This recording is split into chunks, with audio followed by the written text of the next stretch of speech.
That's his project. Yeah. Wrong one.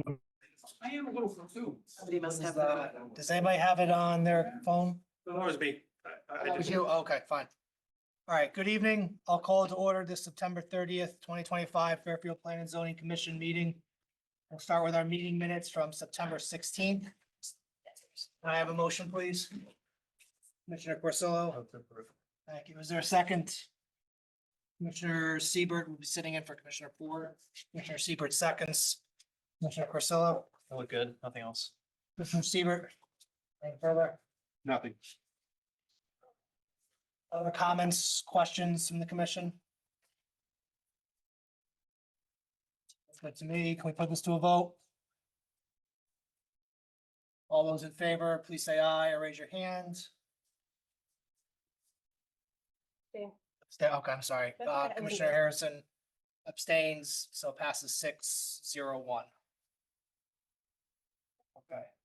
Next item is the Berkeley Road decision. I think that I just put this on the agenda just to have a talk about it. The decision came down, reversing our denial. We have 20 days from when it was issued.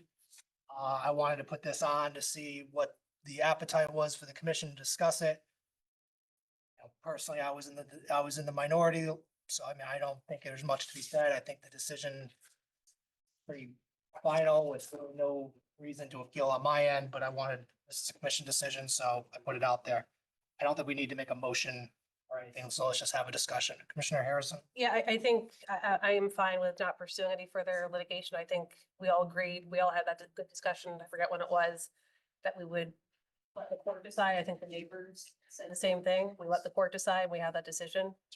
And I don't think anything is going to change. I'm only curious, do we have to make any formal adoption with what, I forget what the regulation was. I mean, I know it was an 830G, but do we have to make any formal adoption or is it just I don't think- automatically? I don't think they had a regulation. Okay, This was it before, was I just think 830G. it was a straight site plan, right? That's all. Okay. Yeah. I wasn't sure if there was any. No, that was before this slew of regulations came to us. Okay, okay. Trend at least. Very good. Thank you. All right. The town attorney, consulting on some things like this? Well, yes, we've had Attorney Baldwin discuss this with us when we were, as Commissioner Harrison noted, when we had this about 2.5 years ago, maybe, not 3.5 at this point. We had a discussion, that was 1.5 or 2.5 years of possibly rescinding it at that time. And I think I'm not going to go into my recollection of what Baldwin said. That's attorney-client. We out there or waiving the privilege, but I think he spoke about the merits in general, the Superior Court level. I think I can feel very comfortable in saying that he doesn't see an avenue for appeal, but we can get his opinion if you want. That's why I called this. I, again, don't see that. Commissioner Levy? Yeah, I share your opinion. I mean, the decision was largely fact-driven as to the sight lines and to what extent, if any, they constituted a basis for denial. I don't see any legal issues that would likely lead to any change or even granting a cert from the Supreme Court. So I don't see any reason to pursue this further. And this is our decision. We are the appellee, I guess, the respondent. So feel the need to put this to a public hearing, but I wanted to put this in the open, so we had the discussion and we addressed it.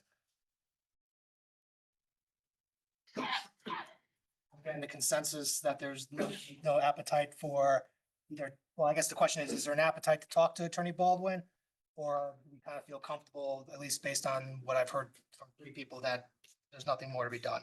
Commissioner Corsillo. I'll make that forward. I think it's straightforward. I don't think we need to seek further opinion. Okay.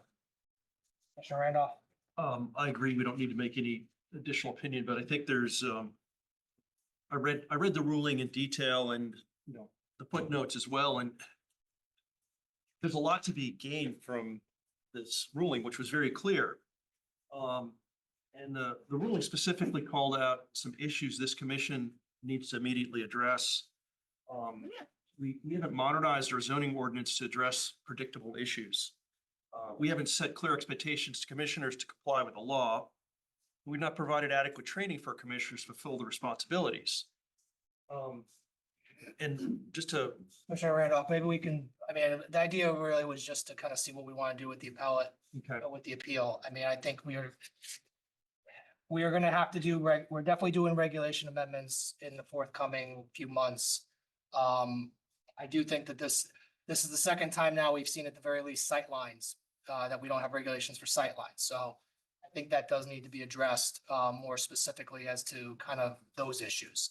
And should we have anything else further, we can talk about it, but I think that's, I guess the question is, before we go too deep into that is, does it sound, I'm gonna guess, you don't have an appetite for at least seeking appeal. no, and I think exactly sightlines, TIS and recognition of the ITE standards, those are the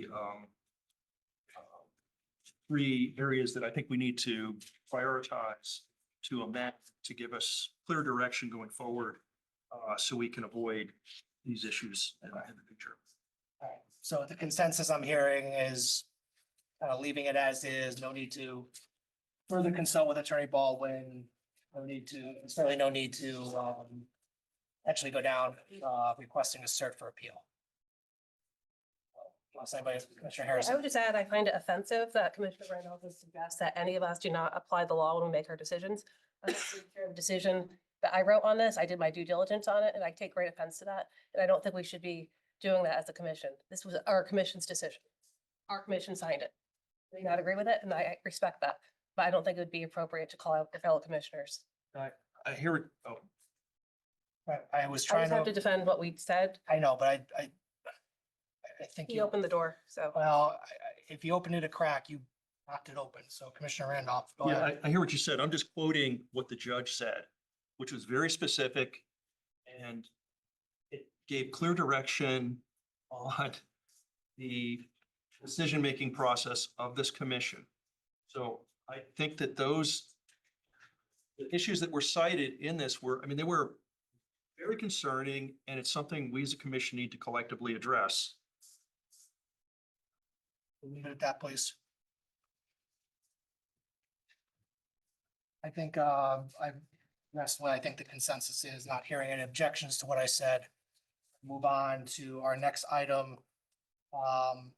Let's.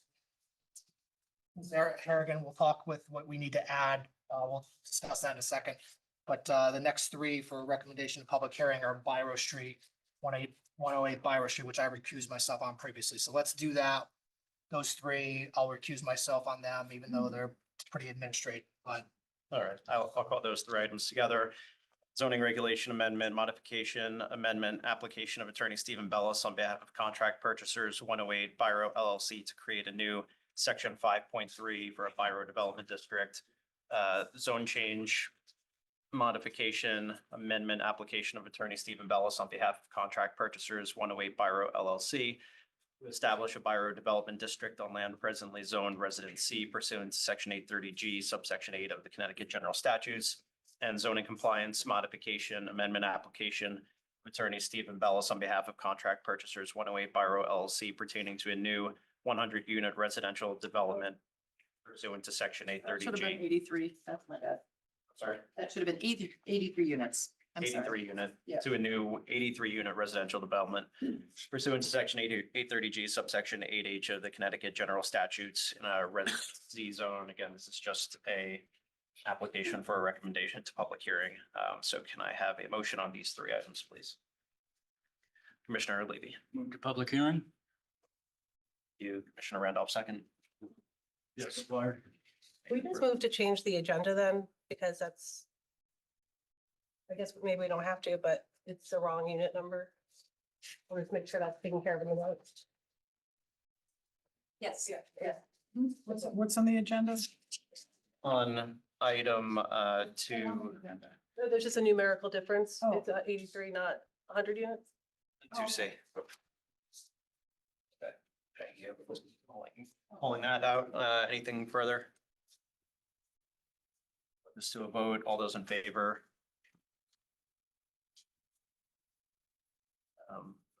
And I'm sorry, Commissioner Delgado, you sit in for Commissioner Nana on this. Motion passes unanimously. Thank you. So I'm talking with Ms. Harrigan. I understand there was a matter that was inadvertently left off. We're recommending to public hearing. Are you able to give me a quick kind of synopsis of Yes. it? Thank you, Mr. Chair. Inadvertently, I left off of the agenda also, per 830G subsection 8H, there was a request to modify the decision for 1477 Congress Street. So I respectfully request the commission to take a vote to add that item to the agenda to recommend to a future public hearing date, just like you handled this exact item that you voted on. Didn't we approve 1477 Congress? So what is the amendment?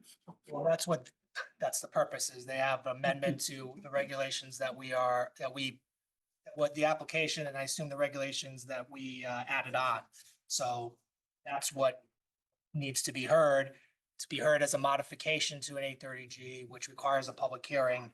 And that's being requested of Ms. Harrigan. So Commissioner Levy, Yeah, I move to amend the agenda to add to it for referral to public hearing, the modification of the 830G text amendment. this will essentially become 2D as in dog. Second, Commissioner Corsillo? No, seconds. Okay. Again, this is even if we didn't do it, it'd be next week. So it's not like this is going away, obviously. So we're just trying to keep things moving. Hearing is required. So any further discussion? Commissioner Corsillo? Only to add that this is not the vote on the hearing. This is the vote to amend and then we need another vote to actually recommend. Yes, you're right. So first we have to make the motion to it. The motion currently is to add it, and then we will, sorry, skip ahead. Make the motion to recommend. So motion right now is to add to the agenda. All those in favor, please say aye or raise your hand. See 7 hands, so it is added as 2D. I have a motion to recommend a public hearing. Commissioner Harrison, Make a motion for a public hearing for 1477 Congress Street for amendment to the regs. modification Modification to the regulations, sorry. modification to the 830G application, right? Thank you. Commissioner Porcello seconds, I assume. Okay. Any further discussion? No. All in favor, please say aye or raise your hand. So the item passes. It'll be recommended to public hearing.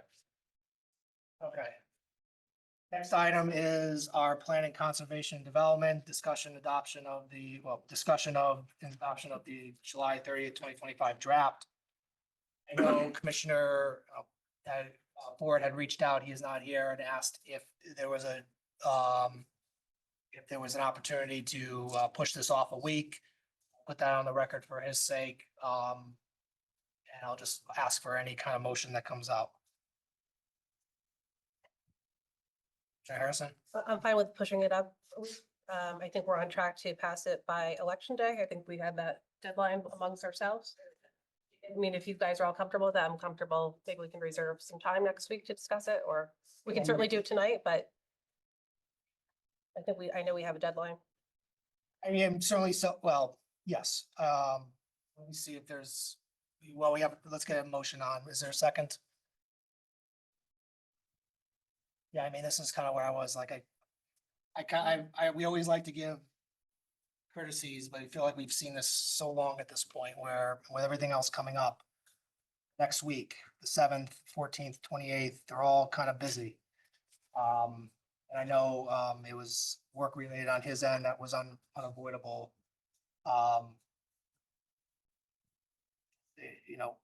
Busy all year, and I just, I don't. A motion pending? Well, there's currently a motion without a second, a motion to table. I'll second it. Well, Okay, that's fine. We have a motion to table on Commissioner Harrison. I'm happy, look, people have extended me courtesies. I'm happy to extend Commissioner Ford. I know that he's been on the commission a long time and he's not seeking reelection, so I'd like to give him the courtesy to kind of be part of the deliberations. I know we're all anxious and anticipating getting this adopted, and I think it's not gonna change anything. I know we're all, I think, in agreement to have it passed before Election Day of 2025. Commissioner, Yeah, I'm nothing, sorry. I have nothing else to add. Commissioner Braun? I think if the goal of having our commissioners that are here now, the ones that vote on adoption, then he's one of the full commissioners. Either this was apparently a unavoidable issue with what he's doing, he's, court work or something like that. So I think we should extend him the courtesy as well. I wonder if we can maybe, if it's worth. Done this in the past with the one that's right next to, Licit, where we had a motion to table, but we also then drew the motion to table so we could talk substantively about it. At least kind of pushing the ball forward, so to speak. Then we ended up tabling it at the end. Wonder if that's worth doing here. And I just haven't looked ahead too far to see what's ahead. And we do have 3 days in October currently scheduled, not 4. Have that extra, I really needed it, but I think everybody liked 3 hearing dates in September as opposed to 4. I wonder if it's worth it. People have points of discussion that they're comfortable splitting the baby, so to speak, with speaking tonight and then letting that be their, depending on where the conversation goes, and then having a shorter discussion next time. Or is it worth just doing it all at once? Commissioner Levy? I think that would be an appropriate tact. I mean, we've all had substantial input over 7 years. So I'm not expecting too many new insights at this point. And I think to keep it moving along, if we could withdraw the motion to table at the moment, any current concerns or thoughts could be expressed, then at that point, then move to table, which would then limit the amount of time that would be required next time when Zoom will vote on it. And Attorney Ford would be here or Commissioner Ford would also then have an opportunity to speak one last time. Last time we did that, I think Commissioner Ron had made the motion to table, withdrew it. I let her make the motion and keep the motion with her, so to speak, so that she could control it. So I would do the same thing with Commissioner Harrison at this point too.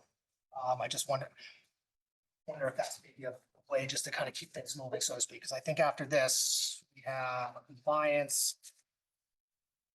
I mean, We take, go ahead, Commissioner. can we make clients first and then have the rest of the evening then dedicated to the P O C D? How about this? Why don't we maybe take POC out of the order and see where we are at the end of the night after we've done these other hearings? I know people are here. Does that make sense, Commissioner Levy? Maybe, Sure. yeah, we can go through the compliance, the public hearing, and then we can come back to the POCD. If we're at 10 o'clock at that point, then, well, what time we'll spend, we got the hearings as far as we can, and we'll do the POCD another time. I think that's a more efficient use of our time, especially that'll segue over to the next time then when Commissioner Ford. Is that fair, Commissioner Levy? Sure. Anybody have any issues with that? Right. So why don't you amend your motion to tabling it to after the public hearing, I guess. I don't know how else to say it. You want? We can just, I think, take the agenda out of, make a motion to take the agenda out of order. Sure. So I'll make a motion to take the agenda out of order and move, sorry, Put it at the end of the agenda. to put the P O C D discussion / adoption to the end of the agenda after the compliance hearing at 916 Post Road, And after the public hearing. and after the public hearing, right? Yeah, so. Commissioner Braun, are you okay with that? Good with that, thanks. Any objections to that amended motion? No. Excuse me. All right, motion so amended. Any further discussion or can we vote on it? All those in favor, please say aye or raise your hand. So we will postpone the discussion of this until after the rest of the hearing and I guess take a sense of where we are at that point. All right. Next item is 1916 Post Road Compliance Application of 1916 Post Road Associates LLC for expansion of Needs Bakery from 4,500 square feet to 6,000 square feet. Increase the bakery production area, prior approved cafe surface area to remain the same. All right. I thought he was gonna jump up and take care of this for us. Sarah again, good evening. Yeah. Emmeline Harrigan, Planning Director for the record. Ooh, this is loud tonight. You're not imagining things. This is this Needs Bakery is coming back to you. Attorney Rizzio is here, should you have any follow-up questions for him. But originally, they had left a tenant space that would be available to be rented by a separate, different tenant.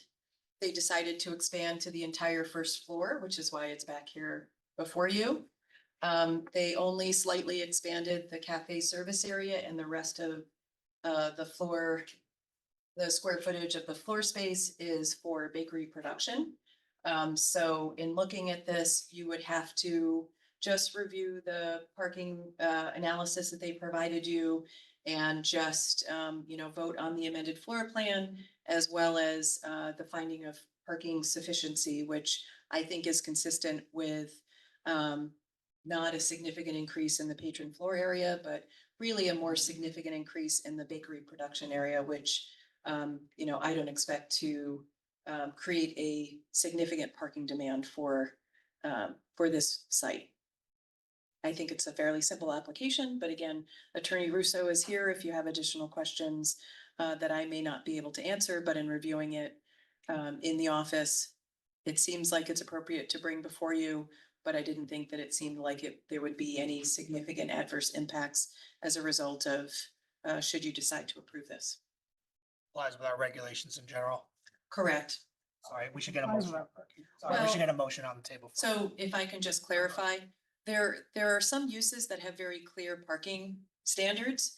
And then our regulations have kind of a catch-all that says, it's up to the applicant to kind of indicate what they think their parking demand is going to be. You're gonna hear that as well for the daycare application later, because, different types of businesses have different types of employee needs.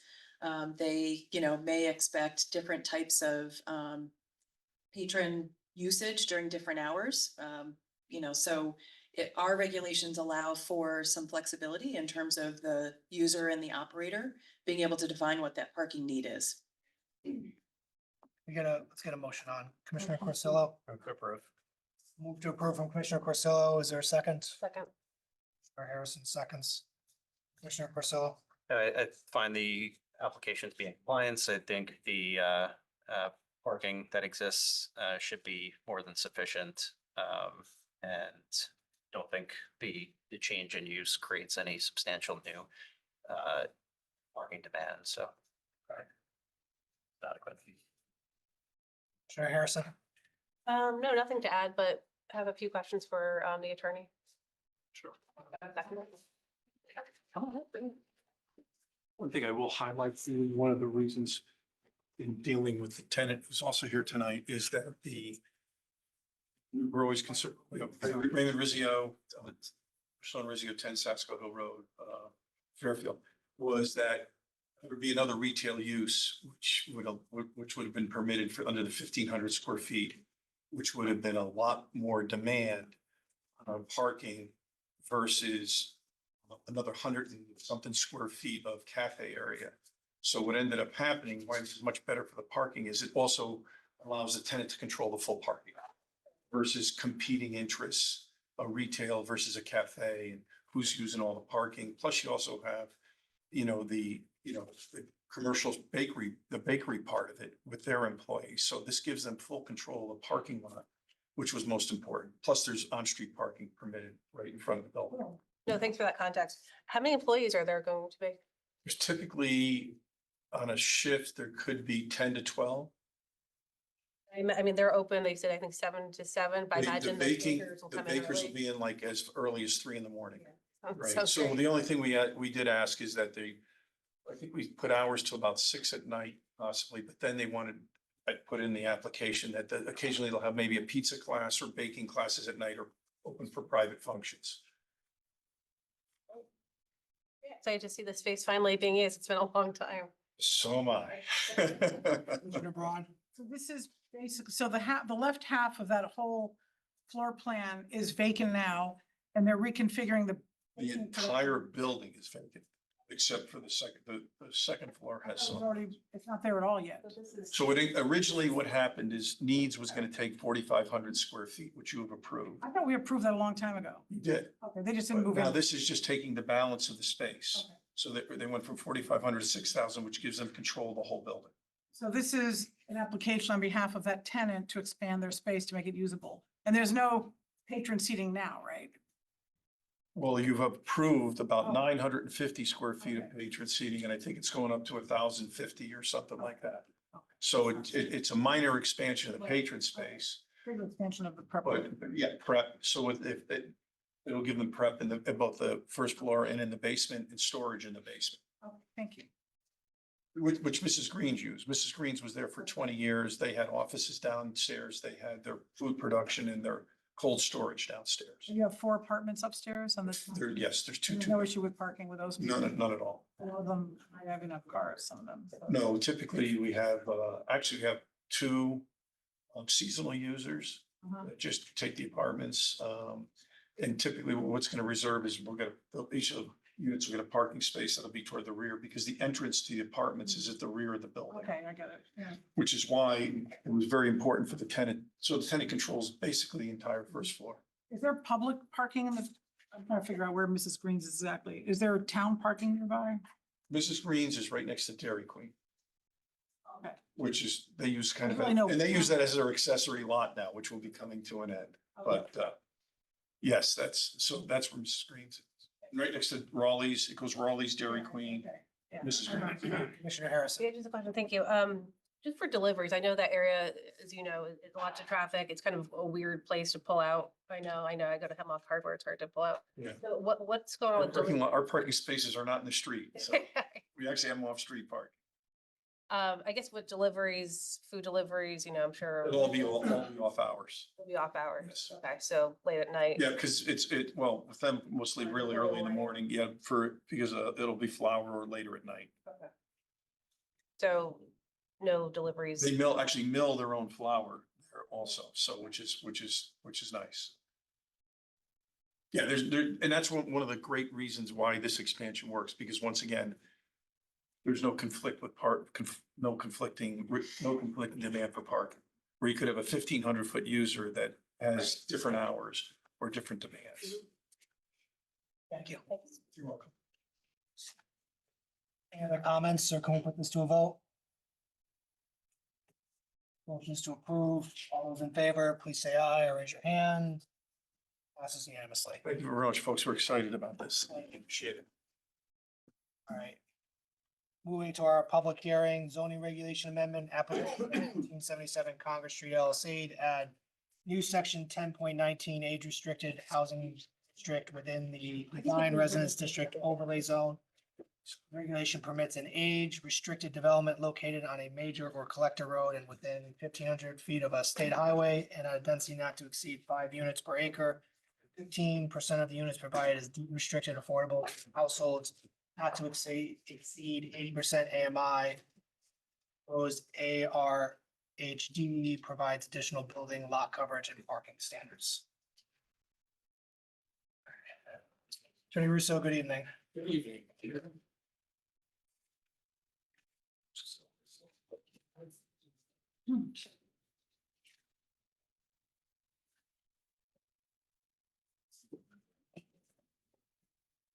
Chair Commissioners, Chris Russo with Russo and Rizzio LLC, offices at 10 Sesco Hill Road in Fairfield, Connecticut, here on behalf of the applicant. Normally I would say I'm happy to be here, but I do wish I was watching the Yankee game instead. But I'm happy to be here presenting the application in this application. Here on something that this is a zone text amendment, and I'll just start off by saying, because I know we've done a number of these, I kind of followed the same having just proposing an amendment, knowing that this commission has the ability to then tighten. We've done that before with other amendments that there might be some more details to be added, but kind of cast a wider net and because you can always restrict rather than expand. So I'll just kind of lead off with that, but this application's for it's a very specific, very targeted type of housing, age restricted housing. This is a portion of Fairfield's population, particularly the elderly, folks over 55 years, that's been specifically identified in your POCD. I've heard it in your comments through a number of hearings that we need to ensure that we have enough housing for that segment of our population. And it's interesting that while there are multiple districts that permit housing under the regulations, obviously, and there are multiple iterations of the DRDs and what types of DRDs are allowed, there's a bit of a gap when it comes to straight, exclusive, age-restricted housing. Under the current regulations, age-restricted housing is used more as a kicker in terms of density, rather than being the main focus of any regulation. So, for instance, you have section 10.6.2.e, which is in the DRD regulations, that states that a DRD where the commission shall determine that 25% or more of units within a particular development will likely be occupied by elderly families, then the commission may, in its discretion, increase the maximum allowable density unit, dwelling unit density, by 25%. So it's not purely an age restricted development. It's just, if you have 25% age restricted, you have a kicker to up your density. But again, it's not that exclusive. There's also boosts, I guess called boost to standards. If you have age restricted housing, so for instance, so essentially, like a boost, like an increase. Sorry. By the way, I apologize for my voice. I have not regained my voice after 3 weeks. So for instance, you have 10.12.a, which lays out coverage, and it says you're allowed 20% coverage, but if a portion of your developments dedicated towards elderly families, you get a boost up to 35%. There's reduced parking standards. If you go to the parking standards section, I think 25.4.1, it lowers parking requirements from 2 to 1. Bicycle standards, it does the same thing. It lowers the bicycle parking requirements. So there's these incentives in the regulations for a development to provide, maybe it's just a portion. Again, the number used in a lot of the regulations is 25%. So there's incentives to create the housing, but it's in the context of kind of boosting a general market rate housing that would come under a DRD. So this proposed regulation is just looking to target a development that would be exclusive to age restricted housing. So 100%, not 25%, not as a bonus, but as the main focus. So before getting into the regulations proposed, I just wanted to first get to the POCD. The POCD noted by 2030, the baby boom generation will have substantially increased the percentage of Fairfield residents in the 65 to 74 age group. I will hand out to you, Ron, if you wouldn't mind handing down. Is this relating to 1477 Congress Street, or is that? This is text amendment. It has nothing to do with that Correct. project. They're just the applicant is 1477 Congress Street LLC, but it is not specific to that property. And So which POCD is this from? The current the one? or current old one, it's the current. It's a chart that shows age projections from 2000 to 2030, and what you can see is, particularly if you just look from 2025 to 2030, you can see growth in both the segment that's 75 and over, and also the segment of the population that's 65 to 74. So, that's in your current POCD, not the one that's currently proposed. But you can see this trend. The POCD also noted that Fairfield's housing stock was built to service an overwhelmingly single-family market. This amendment directly addresses this trend by paving the way for downsize options within an ARHD, an age-restricted housing district. Again, add density to address this demand from the baby boomer generation. And I know the new POCD hasn't been adopted yet, but the census data it uses has been published. And one of the issues is that there's an undersupply of smaller homes. And that was, you know, the same condition that was true during the current POCD when it was approved, and the issue remains. This causes a lot of competition for that smaller home market, and drives up prices.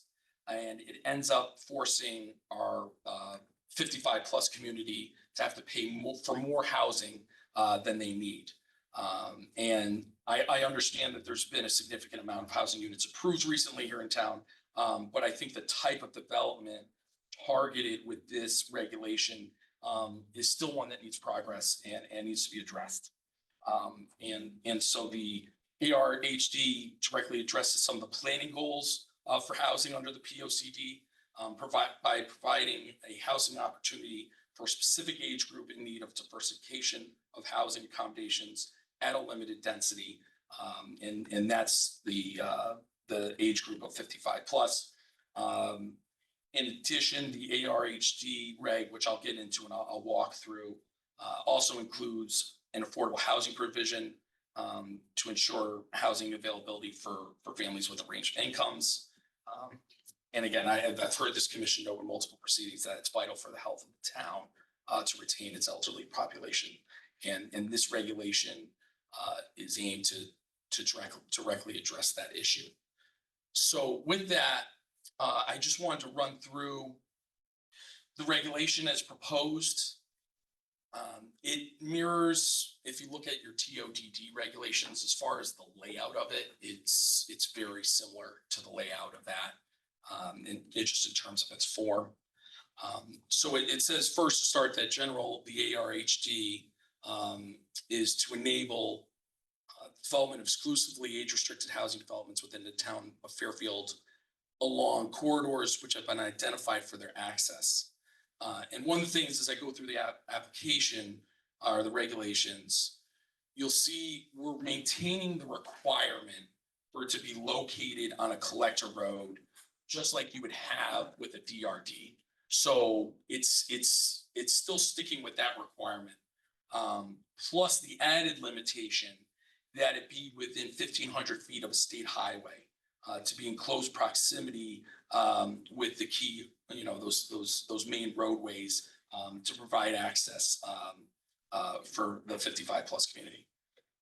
Explain the difference between a collector road and a state highway, and we're not including the Merritt or I-95. I excluded the Merritt and They're state 95. highways too. They are state highways. State highways versus collector roads are. So the state highways would be, so this, what it refers to, and this is in section, Which section are we I in? think it's 10.19.3. Right now I'm in 10.19.1, but this is the map that's frequently referenced for collector roads. You can see it here. It's all these, it's kind of brown in color. So those are the state, those are the collector roads, I'm sorry. So it would have to be located on a collector road. But then it would also have to be, the ARHD would have to be completely within 1,500 feet of a state highway. Again, excluding the Merritt right here and excluding 95 here.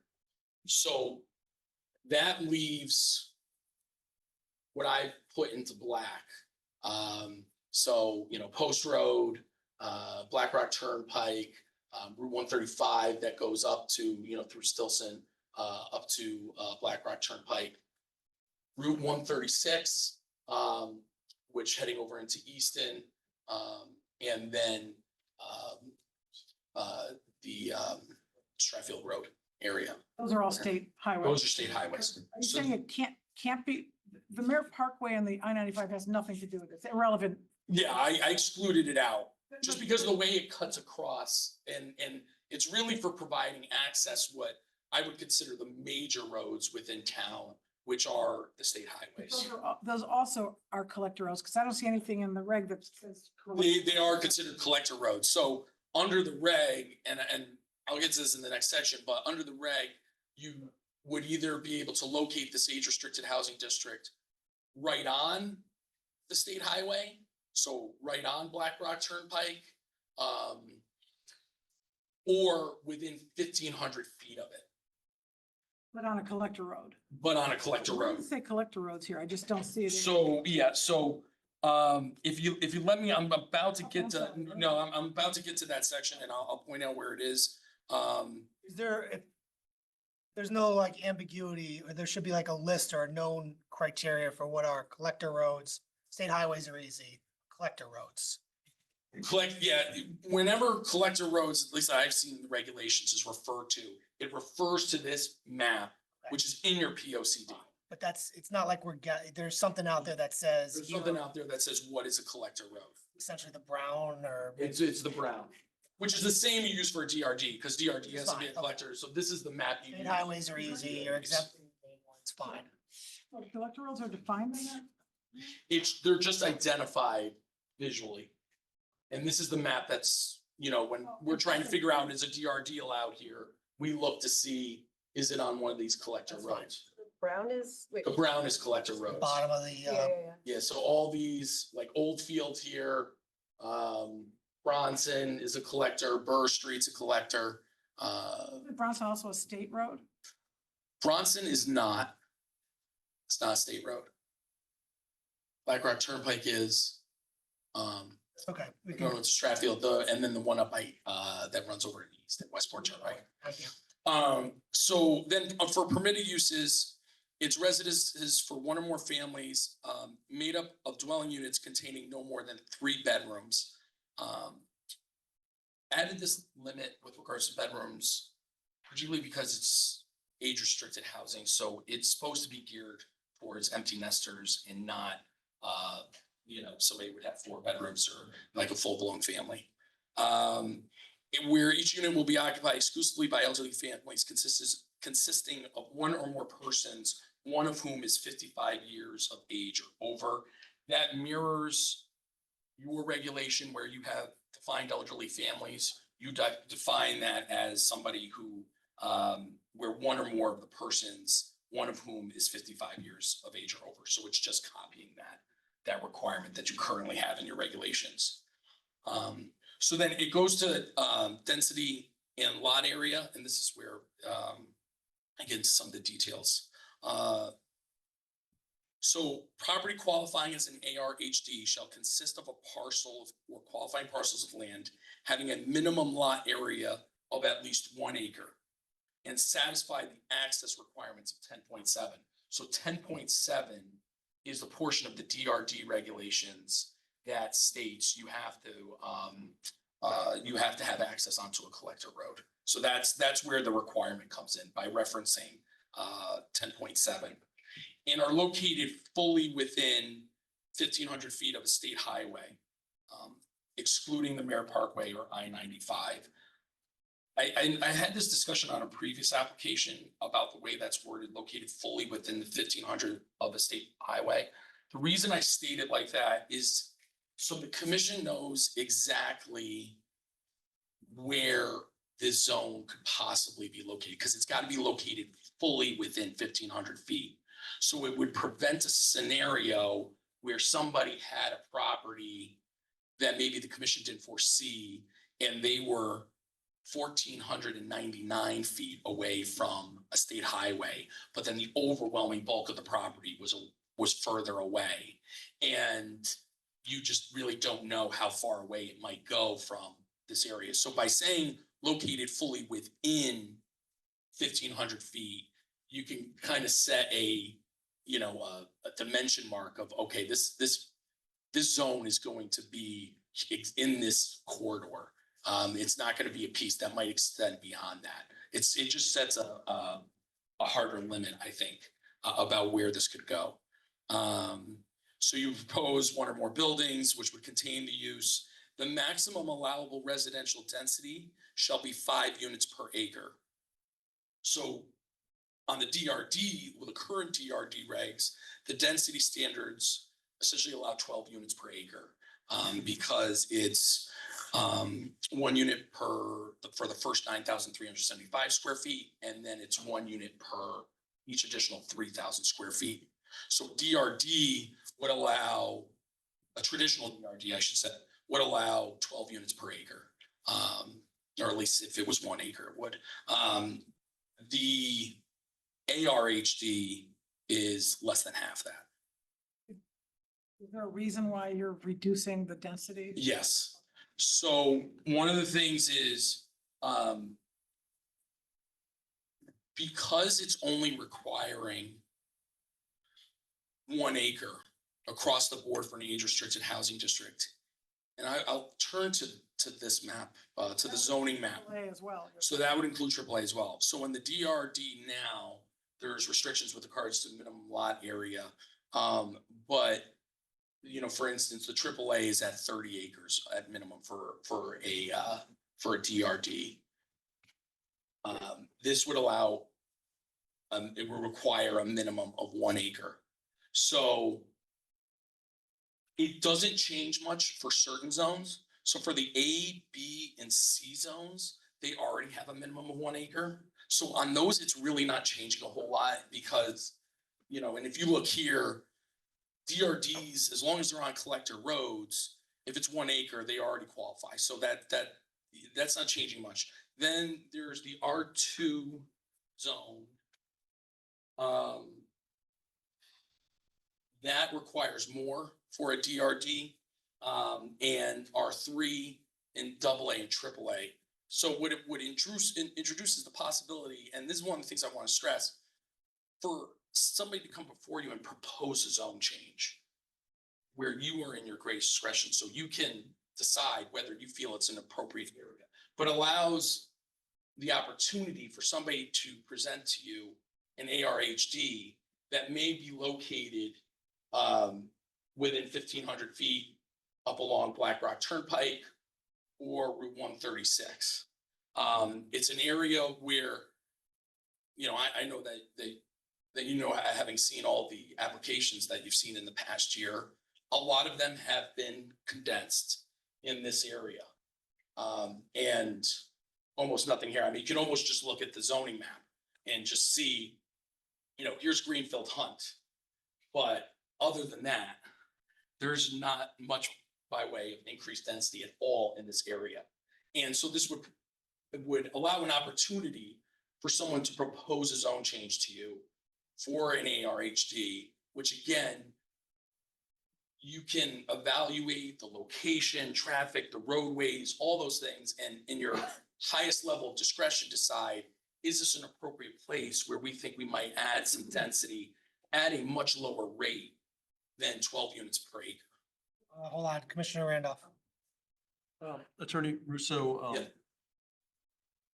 if I make the distinction between a map change and a text change, you're aware of the difference? Yes. Okay, so this really looks like an overlay map change for the entire town. That's generally advised as a text change. So just let me repeat that. This appears to be an overlay map change for pretty much 3/4 of the town. So I would ask, and I think that missing middle housing and the intent of having more housing types is good, but your presentation is incomplete. It doesn't show 1,500 feet from each one of those black lines, the affected areas and the 1 acre properties that would be affected. So I'm asking you, you can continue with the presentation tonight, but I'm not comfortable making any sort of consideration of this proposal until you show us what the implications are, which would include essentially a heat map, 1,500 feet from each one of those black lines that you propose, to clarify Commissioner Braun's question about what roads are affected and where 1 acre properties are in that zone. Right now, you're asking us to make this broad, vague text amendment that affects the entire town without providing us with the implications of that. So that I'm just trying to address the map and just the incompleteness of your presentation on the map. Well, just to be clear, this is only a text amendment. And you could technically approve this regulation and never approve an ARHD ever, because there's nothing that obligates the commission to have to approve an ARHD. It's not the same. It's not like a special permit or anything like that. It is, you would still, even if the text was approved, you would still have to submit the zone change This application. is like a for neighborhood specific design. property. This is like the neighborhood design district. I mean, it's really like a DRD essentially. It's just a DRD, except it's a different type of DRD that is just for age restricted housing, and it tweaks the qualifications for where it could be located. On Stilson, we had the opportunity, I forget the address offhand, but to amend our neighborhood design district, right, the text. And then we decided that we would apply it to Stilson. Was it Stilson? Ms. Harry? Are you 430 still some, or are you talking, Yeah, 430 and 452. You did the DRD regulation. I mean, a modification? Or Correct. was it, I'm sorry, I said NDD, is it? That was a DRD? DRD. That was a DRD, okay, so it's the same idea though. It's the same idea. Yeah, it's a DRD. And again, DRDs right now, they require that you be on a collector road. So that requirement's all staying the same. What it's really doing is for this specific niche, if you want to call it, of a DRD, which would be directed just to age restricted housing, it would set the minimum lot area at 1 acre. It would reduce the density down to 5 units per acre. And you would have to be within 1,500 feet of the state highways that I'm showing here. Those last three things are different than what we currently have. That's different than, and that's what the amendment is. Okay. But it's everything- essentially an iteration of a DRD is what I'm trying to say. uh, Which you have multiple of those, you know, you have multiple, if you go to like, I had a question. Harrison and then Levy. sure, I had a question. Why 55? I just asked, why is that the benchmark? Because I agree that we do lack housing for seniors. Don't necessarily qualify 55-year-olds as seniors. I think you could have 2 or 3 kids at age 55 that are in the school system, but it's realistic. Why that? I just don't. Boomers are 61 to 79 roughly. so I didn't want to conflict with your definition of elderly family developments. Are you stuck on 55? Well, you have the word elderly in there.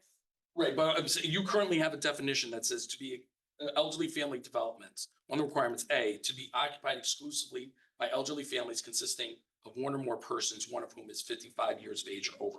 So I want to just match the same standard there and not have, you know, elderly family developments are 55 and over, but ARHD, it's different. I was just matching that. Thank you. Commissioner Levy. Yeah, to be clear, I mean, this is amendments proposed to the DRD regs and also design business districts. I think there's one about a half acre there, minimum. But that's a separate application. That's a separate, this is just for the ARHD. So so it's not really limited, if I'm following you, to the design residence district. It's basically creating a district within 1,500 feet of feeder roads throughout town. But it is under the DRD regulations. So that's where that's where it's proposed to be placed, is within the DRD regulations as again, a very targeted type of DRD essentially. But would it only be permitted in, I mean, if you look at the map here, the designed residence district on that map are fairly limited. I mean, would you be able to do this up in the AAA, which is not a DRD? But just so you know, DRDs aren't specifically prohibited Mhm. as long as they're on a collector road. What prohibits a lot of DRDs in this area and why you don't see them like you see them here. I mean, this is a DRD right here. So you could see this color here. You could see this all throughout here. One of the main reasons you don't see it up there is because it's septic. And that significantly, because the DRD requires that it be connected to sewer. So this would allow the potential for a development using septic that could go up into this area. That's why I think practically you don't find any up here. It's just because of that. That's my question is, are you're then not limited to existing DRD designated areas. You're basically limited to an area within 1,500 feet of certain roadways. Right, and I guess the distinction I'm making with what you're saying is technically a DRD would not be prevented up here if somebody, like, for instance, if somebody ran this is Westport Turnpike, this is Route 136. If somebody ran sewer all the way up here, you could have a DRD here. That's really the practical thing that's preventing DRDs up in this location. So you might not have a DRD, but you could have an H. You could now under this, because it would allow on septic, you could potentially have that. Hold on. And again, in trying to, because I think the commission has been cognizant of it, to try to balance this demand for housing, that there's sections of town that have been able to completely avoid that. And at a level at 5 units per acre, which we think is a responsible density that is, it's less than half of what you see in other DRDs. Commissioner Levy, anything else? Nothing further. Commissioner Braun? So you could conceivably, there are pockets of sewer scattered around the edges of Greenfield Hill of AAA. I don't have the sewer map in front of me. Yeah, there actually is a sewer map. I could bring that next time if you want me to, but yeah, it does come up into here. I'm not exactly sure where it stops in the Greenfield Hill area. The new POCD is required to show where all the sewers are, and I've looked at it before, there are pockets. So conceivably, you could be in Greenfield Hill, have a 2-acre lot, and if you're on a collector road or a state highway, or within 1,500 feet, what's the state highway? 1,500 feet of Route And what's the 136. other one over there? This is Black Rock Turnpike. Oh, okay, so if you're somewhere, those are the only 2 state highways and all of. No, so there's Post Road. There's a road that run, it's Stilson here, Black Rock Turnpike. This is Stratfield. This is the remainder of Black Rock Turnpike, and then again, this Westport Turnpike. So you could conceivably have a 2-acre lot in Mhm. AAA and put 10 houses there if it's within 1,500 feet of Black Rock Turnpike or Westport, and you have sewer coming in from some direction. Or septic, if septic was able to You accommodate. would have to get qualified with the state or the health department. Yeah, you would have to speak with the health department, get approval from the health department for the system. But again, that requires the step of a map amendment, which is not before you right now. It's just a text amendment. So you still have the map amendment. You're saying that the DRD now requires sewer or just requires approval of a communal septic? It requires sewer Oh, so you couldn't do it unless you had sewer. for the DRD, but not for the ARHD.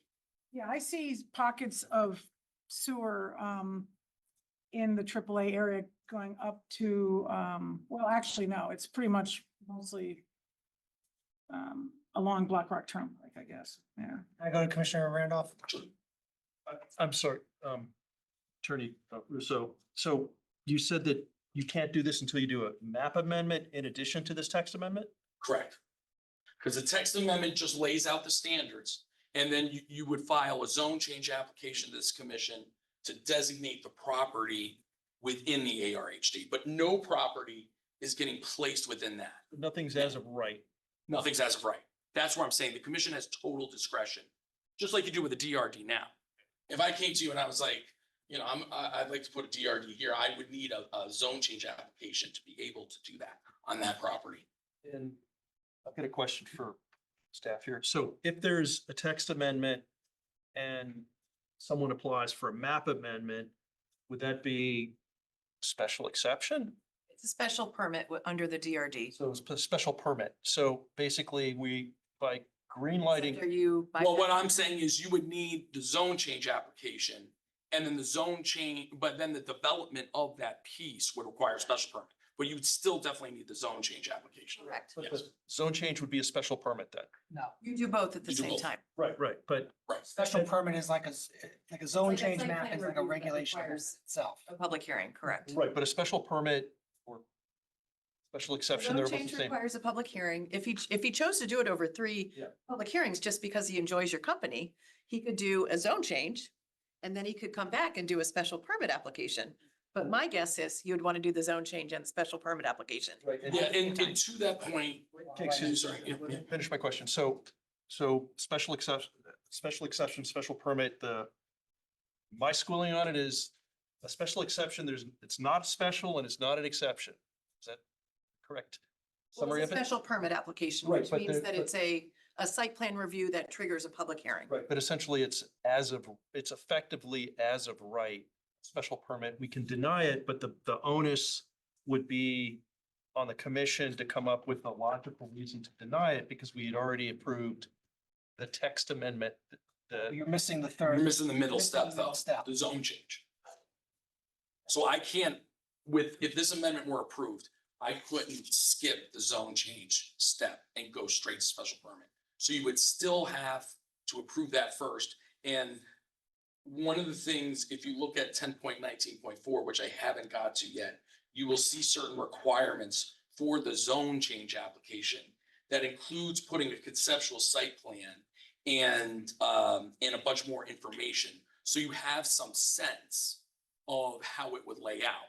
And so, for instance, if we came for a piece that, let's say, was up here, and I went for a zone change application, I'm sure one thing you would look at is sight lines. And so if you looked at it, at this piece, and you were like, this piece does not have good sight lines, we don't want it as an ARHD, you would just turn down the zone change to the ARHD and just say this site it's not an appropriate place for it. And that would be you working in your legislative capacity where you have your most discretion. I didn't yield my time here, so that clarified that question, but you didn't answer my previous question. Mhm. When I said, in order for me to make a decision on this, I need to see a map of 1,500 feet from all of the affected roads that are 1 acre.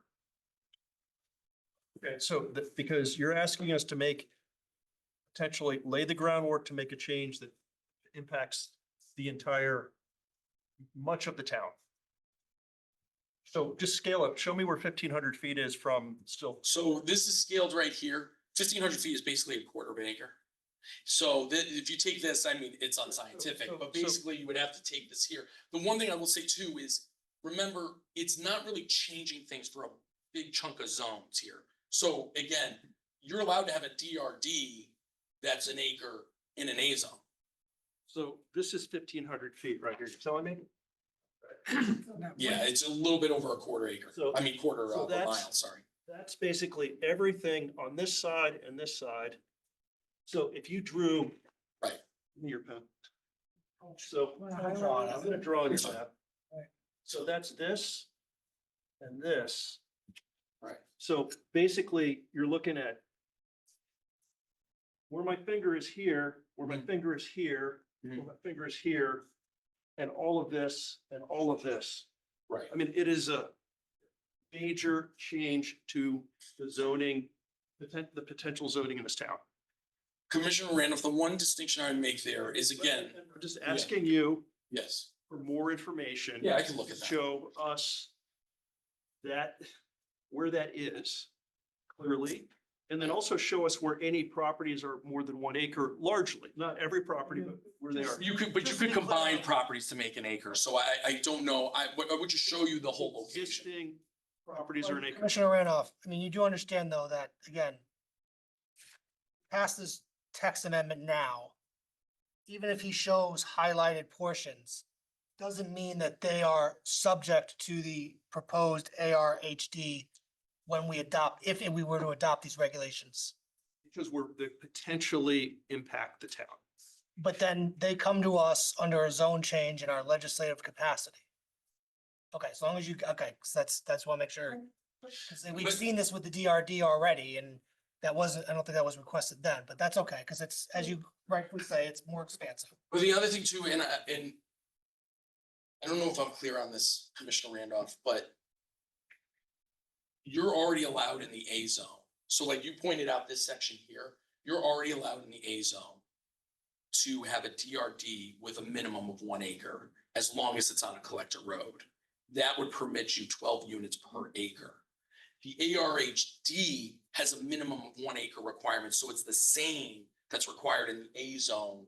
And it's 5 units per acre, and it's on a collector road. So my response to that would be, this already is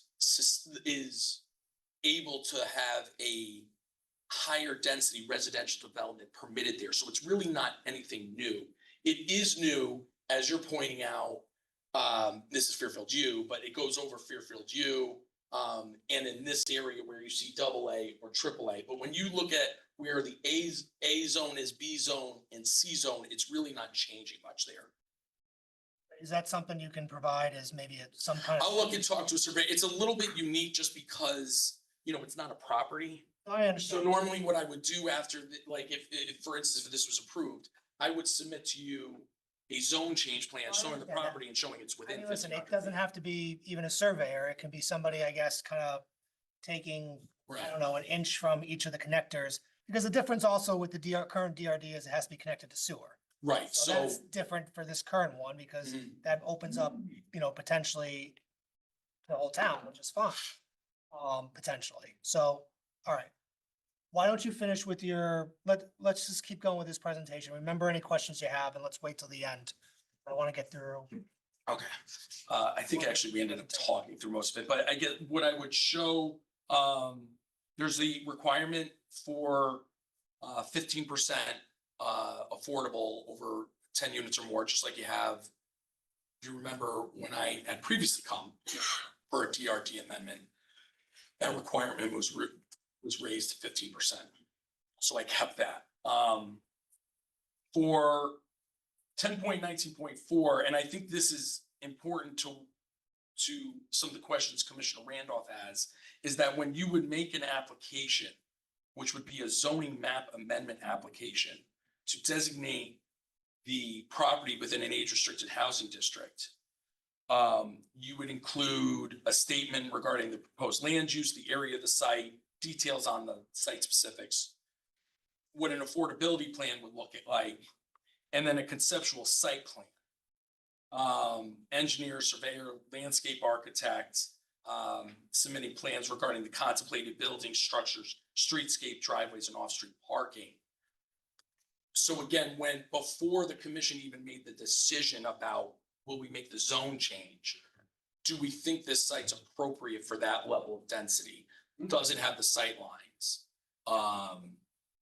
There'd probably be something from health. Does it have an area for septic would it be feasible? Wetlands, things like that. You would be able to look at all those things and say, is this an appropriate place for an ARHD, and stop before then. And then also you would show elevations, things like that, just conceptually so the commission knew, what they were getting. Parking, I put parking standard in there. It reduces the parking to 1 parking space for each 1-bedroom unit and 1.5 spaces for each unit with 2 bedrooms or more. And then 10% for visitors. That's actually increased from your current parking requirement for elderly housing. If you look at, it's 25.4.1.E. It says developments designed exclusively for occupancy by 3 or more elderly families. It's actually only set at 1 for each family. So this requirement would be in excess of that. Height, no structure shall exceed 40 feet in height. There's a 40-foot limit in the main DRD regulations. Setback is 30 feet from any street and 20 feet from any other property line. And then the lot coverage is 20% of the area lot. Again, that mirrors the main DRD reg, and then floor area 50% of the lot. So those are like the specific details. We've gone through a lot of what I was going to talk about. I think the 1,500 foot restriction is appropriate. It locates the age restricted housing in close proximity to our major state highways. It provides an ease of access for those residents to commercial corridors, the Merritt, and 95. And so we, again, feel this is a gap in the regulations where there's not a regulation that specifically targets exclusive age restricted housing developments. And we think it's a very measured application in terms of the density it permits. And really addressing something that the P O C D has identified as a need. Commissioner Braun. So this is a subset of DRD. This is under DRD. It'd be under the branch of DRD, yeah, the Article 10. And Section 10. Drafted here are things that explain, that delineate this new age restricted portion of DRD, but anything that conflicts with DRD, you go with this. But if it's everything else that's not mentioned here, you would follow the regular DRD regulations. Yeah, I mean, if you were proposing a DRD development, you would just follow those specific There's regulations. some things that refer back to the DRD regulation that we have. Right, the ones to try to maintain, so like the access one that we said, we refer back to that. We refer back to the affordability standards. So this is not part of the DRD regulation. It's just a subset of it, and you have this, I didn't reinvent the wheel. If you look at this form and the way it's laid out, and then look at the TODD regs, they're laid out the same way, and the TODD is a subset of the DRD regulations as well. So then getting back to where you have B and C zones, Mhm. why would anyone use this if they could get more density? Also age restricted if they want, it seems like a downgrade or whatever, if somebody's trying. Yeah, it's a good question. I think it could come up in a scenario where there was a lot where this commission felt 12 units per acre was too intensive a use of that particular site for whatever reason. Mhm. Maybe the size of it, maybe the sightlines of it or something like that. And then somebody, if the DRD wasn't compatible there, they could come to you with the ARHD and say, well, this is a 1 acre site, we're proposing 5 units. And the commission might feel, okay, 5 units is more acceptable than. They could do that with the regular DRD, like. Wait, but I'm just saying, you're saying, why would somebody why wouldn't you just choose the DRD? I think it would be in situations where the commission just felt 12 units per acre was too intense on that site, but 5 units would be more acceptable. Well, okay, and then with the concept, how do we determine if there's adequate sight line if you're not doing a traffic report? Because with the concept, you don't do a traffic report. I don't see anything in here that requires, well, we don't. Honestly, We don't think we have a requirement for a traffic study. And no, but if the commission wanted to add that, again, I'm copying from the TODD, but if that was an addition that you would provide some type of traffic impact statement or something like that, I wouldn't have any issue with you'd that. have to have more than a concept because you'd have to know more detail about project to know. But I think you would be able, Cars going in and out. if you had a specific location, you would have a sense of where the access would be. So I think you could make, like an expert could make comments as to how they felt the sightlines were from where they think the expected access would be. I think you could also, based on the size of the piece, look at what would be the maximum number of units you possibly would grant, and could the roadway handle it? So for instance, if it was a 2 acre piece, the traffic expert would come and say, does this roadway have enough for 10 dwelling units? And then- The traffic to handle it. There's something here about facade design. Maybe Attorney Randolph can clarify this. I don't think we have architectural design like, options that people are supposed to pick from. Like they can do whatever they want. Right? So facade design, that is part of your concept in 19.4 of your new rich. Is that in our DRD regs? How do you have a facade design if it's just a concept? I think it's more showing, all right, if it's a 1 acre piece, what does that mean in terms of building size that you could propose? Oh, that's more And size, it's- that's it's not more- design. It's more, and then I think you could provide conceptually what you are looking to do in terms of, is it colonial or things like that? I think you could. I don't think we have any of that in our regulations now about types of designs that we like to see in certain zones. That's true. But I think we should. So maybe this is a place to do it if we're allowed, because some of these could end up, some of those other neighborhoods like AA or AAA. And then I'm thinking of tree canopy and setbacks. I know with the DRD regulation we passed a few months ago, we reduced the setback bordering on a commercial area to what? 10 Right. feet? Destroy any Match, yeah. 10 feet. It was to match whatever the The commercial- abutting DCD or. So we're not doing that here, right? But it seems to me like there should be some provision.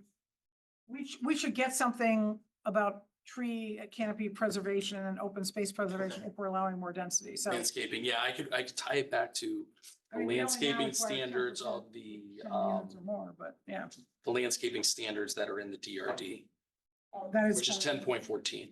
We already have Does that. That means that then would be a distinguishing thing. If you're bordering on commercial, you would look at the DRD reg, not this reg, to get the shorter setback. Yeah, I can clarify that, in a revision, just to add a landscaping standard or refer to at least a landscaping standard.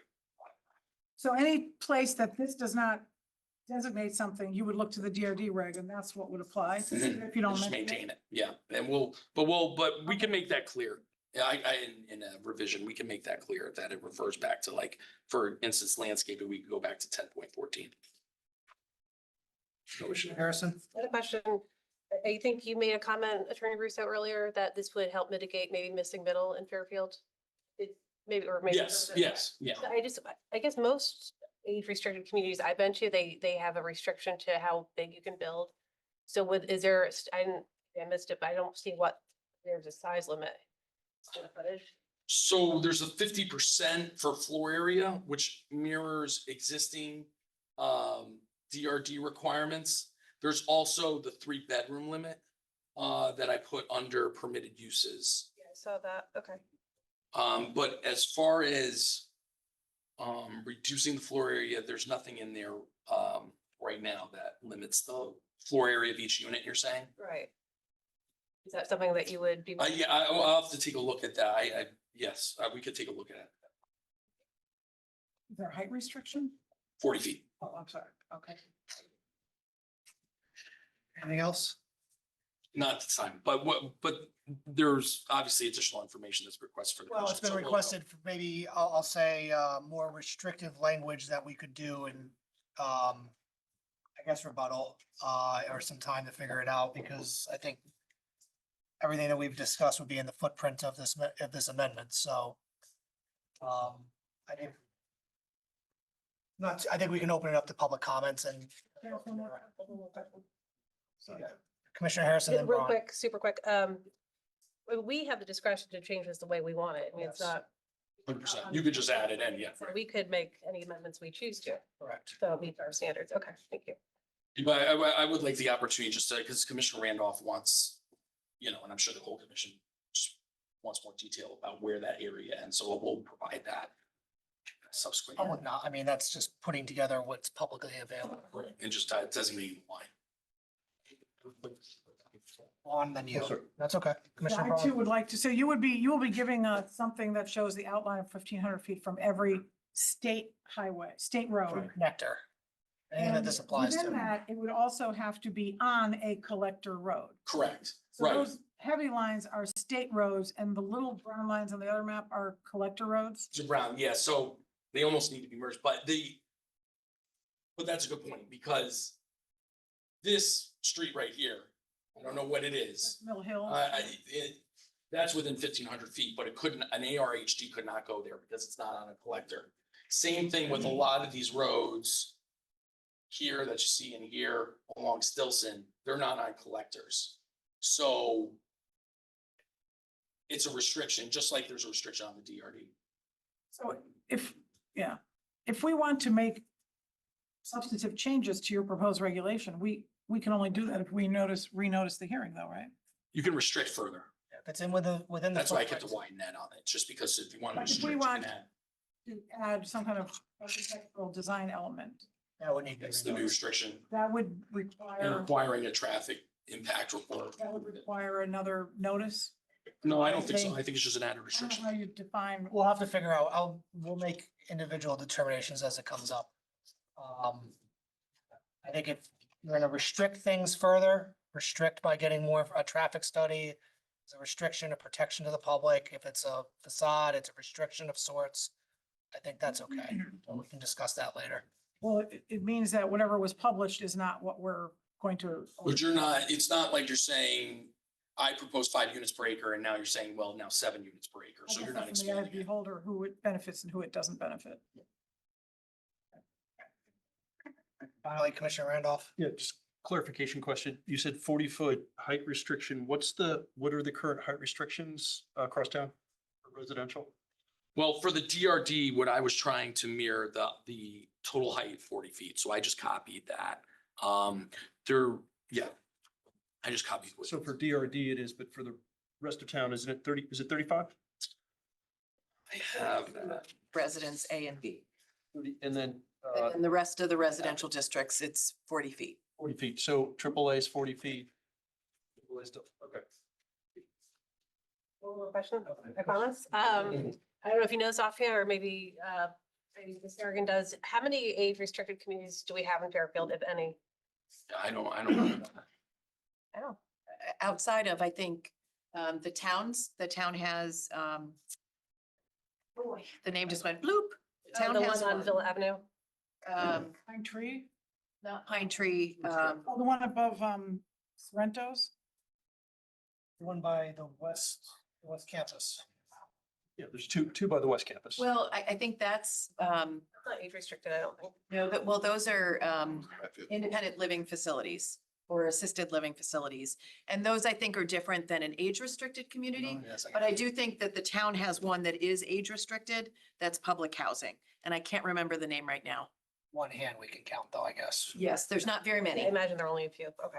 All right, very good. Thank you. Yeah, and I will say it's, in looking at other towns, and I was kind of surprised when I looked at the Fairfield zoning regulations. A lot of other towns have specific age restricted housing regulations. And so I do think it's something that is missing. What iteration it is, we'll see, but I do think it's something, it's obviously, I know that it's something the commission has targeted. So I think it's a good regulation to add to what you currently have. You're targeting it specifically. I think we're good. Anything further? I think as I discussed, you'll give us some information publicly available, but more Delineated on there. put on a map for us. And I think you had some suggestion, edits. I think will be in the footprints, but nothing that I think is too onerous. Okay, I think we can close it to go to public comments. Is there any member of the public that wishes to be heard in this application from 1477 Congress Street LLC? Besides Attorney Green, is there anybody else? Sir, at all though, or you interested in all? That's fine. Okay. Anybody else, or is it just Attorney Green? I'll turn to. Anybody else in person? If any member of the public that's joining us remotely wish to be here in this application, if you can please sign in the chat function or raise your hand using the digital raise hand function. You need to identify yourself if you're joining us remotely so we can essentially unmute you. For now, Attorney Green, good evening. Good evening, Mr. Chairman, members of the commission, staff. My name is Joel Green. I practice law in Bridgeport, the law offices of Green and Gross. It is my pleasure to again appear before you this evening on behalf of the Merritt Parkway Conservancy and the Greenfield Hill Village Improvement Society. Merritt Parkway Conservancy is dedicated to preserving the historic character and appearance of the Merritt Parkway, which is on the National Register of Historic Places. Greenfield Hill Village Improvement Society for over 100 years has been engaged in community issues that impact upon the development and use and enjoyment of properties in Greenfield Hill and throughout Fairfield where applicable. And my clients have significant concerns about the potential impacts of this application. And I find this application presents so many concerns based on many of the questions that the commission has posed this evening. And I really, I don't know where to begin. I guess my first question is, I presume that with the new material that this public hearing will be held open. Because is that the intention of the commission? I guess I was gonna see where we went with public comment. Make the decision after that. If you're the only one, then I mean, we can, it's up to the applicant to some extent. I think seems like he wants to present some amendments to it, and if there's small amendments, then public comment would be open for those small amendments, I guess, so. Sounds like I saw him shaking his head as far as leaving it open, so why don't we go through public comment now, what has been presented? And then I'll leave it there probably, and his rebuttal will be anything else, and if there's any new materials, public comment will be limited to that. Well, let me begin with a cautionary tale. And it's been referenced by the commission, and I will reference the development known as the Hamlet in Westport. And I have the pleasure of representing the Westport Alliance for Saugatuck and opposing the recent application by Roan Development for the redevelopment of property along the Saugatuck River. And the greatest lesson that came from that application, and I know this commission and the chair has referenced it, is beware of adopting zone changes or text amendments without fully understanding the impacts and what they will actually look like when they come to you.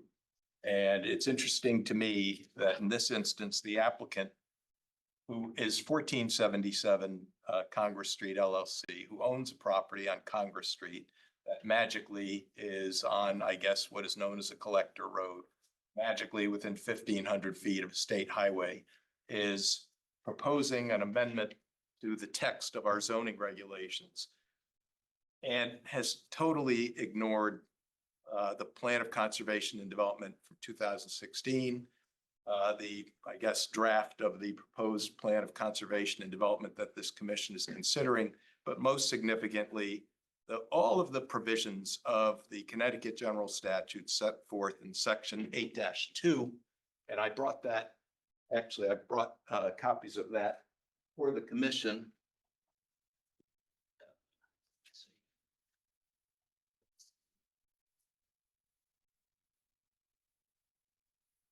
And I think that unfortunately, with the volume of 8-30G applications that have been presented to this commission in the past 9 months, the way the world looks at text amendments and the way applicants present text amendments has changed, because 8-30 obviously impacted those standards. But in the real world, and under the current moratorium, the standards for adoption of a zone, the text amendment, have to meet all of those requirements in section 8-2. And the applicant has to do more than simply throw an application before the commission referring to collector roads and proposed developments within 1,500 feet of a state highway, which, as Commissioner Randolph points out, is like everywhere in Fairfield, or far-reaching. And the applicant says this is not pertaining to 1477 Congress Street specifically, but it's so broad. And yet the applicant really doesn't provide anything for this commission to understand the impacts. And I'll start with, let's go with some low-hanging fruit. Other than the fact that 1477 Congress Street is within 1,500 feet of Black Rock Turnpike, why would this commission have these developments on Collector Road in Fairfield within 1,500 feet. What's magical about 1,500 feet? Well, the applicant might say, well, that means it's near infrastructure, and that means that presumably seniors would have access to amenities and infrastructure, people over 55 years old, and would have access to commercial amenities. So I think a great example for this would be 1477 Congress Street, which by chance falls within the proposed text amendment. Here you have a piece of property that's 1.79 acres and is within 1,500 feet of Black Rock Turnpike. It's on a heavily traveled road with lots of traffic. It's on a heavily traveled road that has no sidewalks. It's located near a bend in the road. It has poor sight lines. It's got wetlands. It's got a water course. It has all kinds of features that would certainly cause concern. And why would you locate a development of this size with 9 units at that point in the fair exercise of the planning capacity of this commission? Well, I think his simple response is, we don't have to. We could, I mean, this is a DR type of things we've seen. I think some commission members have expressed comfort with the idea that, yeah, we could have this very broad text amendments that then require map changes within our full legislative discretion, and then the permits thereafter. So we have that extra insulation of having a map change request come to us in our complete discretion at that Okay, point. so let me take away a little bit of the comfort there. Because the way, and I'm not going to help the applicant. There's so many flaws in this application. I'm not worried, but let me throw out a few ideas for you. First of all, the way the text amendment is worded, if the applicant shows up with a 1 acre piece of property that meets the standards, that it shows up with a 1 acre piece of property that is on a collector road that is within 1,500 feet of a state highway and gives you a conceptual site plan as it's presently worded, I don't think that the commission has any discretion the way it's worded, because it meets the standards under the text amendment. And I believe that it's as of right. So I think that All right, well, that's okay. Commissioner That's a- Randolph's comments were well taken. Well, that's a fair point. If your contention is that these regulations, if they were passed tonight, and that we did not have that second step of a map change, but can go right to a special exception or a special permit, that's worthwhile, but that's not how I read it when I read it last week, admittedly. So if there's Well, specific language that you can point to in that respect, I'd be happy, because that's in a, I think a great question for the applicant would be, how do you deny it if it meets all of the metrics under the establishment of a district? because again, think you're potentially missing, and maybe I'm wrong, and I'll ask Ms. Harrigan after this, is as I understand the framework of this proposal, in order for a project under this proposal to occur, 3 things have to happen. This current application needs to be approved for the text amendment. Then a second and third application need to be made for a map change, which is completely in our legislative discretion. And then the site plan for special permit, is it? So I would agree with you that if step 2, the map change is not there, and it's just step 1 and step 3, that is a colossal change in what the applicant is saying, because we're taking away a massive buffer, step 2 being in our legislative capacity. So that's where I'm trying to make sure that we're all on the same page, is there are 3 steps to this. And a map change is the second one, which provides, in all fairness, the greatest protection, because as the applicant said, if we had a problem with potentially any of the criteria in step 3, which could be overturned in court, step 2, we're not going to grant step 2, and we're going to have that discretion that's going to be upheld in court likely. 10.19.4 as proposed says, application to determine that a parcel qualifies as an age-restricted housing district. A written application for determination that a parcel qualifies as an ARHD shall be submitted accompanied by the following: a written statement describing the proposed land use, area of the site, assessor's map, parcel number, name and address of applicant or owner, an affordability plan providing information that it meets some affordability standard. A conceptual site plan, which means a plan, drawing, or drawings prepared by a professional engineer, surveyor, landscape architect licensed, scale of not less than 60 feet, and proposed contemplated buildings, off-street parking driveways. Conceptual site plan, including a zone legend, providing the data pertaining to contemplated buildings, height, lot coverage. Elevation drawings, that's a picture of the proposed buildings. And the commission may, in its discretion, hold a public hearing. Now, if they provide all that information, then it's going to go just like it went with Attorney Bellis with respect to 4221, where he's going to say, these are all conceptual. We'll see you when we come in for our site plan approval or But special that's, permit. but that's different with an 830G application because at least that one. First off, let's not relitigate that whole mess of a thing, but in that case, it was. Step one was the conceptual plan, step two was the site plan application. All this requires is that he comes in with that. Well, Where I do you mean- have the discretion if he comes in with But that. it's saying it's to have an application to make this an ARHD zone. I mean, Yeah. Listen, if your point is that regulations as currently proposed don't have this step two of a map change, I mean, that I guess can be remedied because as far as I can understand from the applicant, that's his intention and our staff seems to give me the impression that that's what they I'm sorry, has as well. the intention is what? To have this step two of a map change, which is in our legislative history. Step two Yeah, is, discussion. step two is, I have a piece of property that's an acre and I'm gonna give you some conceptual stuff. That's- Well, in their eyes, and I thought mine as well, that's step three of the site plan application Step itself. three is the actual site plan. Yeah, a special permit. So That's what I think, and I think, Commissioner Randolph was trying to hone in on to make sure as well, and between the applicant and staff, again, there's a buffer of making a zone change, which, as you know, it could be an opposition petition, which makes it a super majority, that kind of a thing. So, but that is our legislative capacity at that point. Now, if you're telling me that you don't think that that's in there, it's not in there. well, fine, then that's something we can work on, but I'm just saying, I got an applicant telling me that's the intention, staff telling me in reading it, and to be frank, when I read it, that was my interpretation as well. But, I mean, we did, to add into the, this Attorney Bellis thing, we added specifically the 830G standards because we wanted to make that explicit, so I'm happy to put that kind of language in there. If I may, Ms. Harrigan. all DRDs are landed. So there is a zone map change that goes with that application.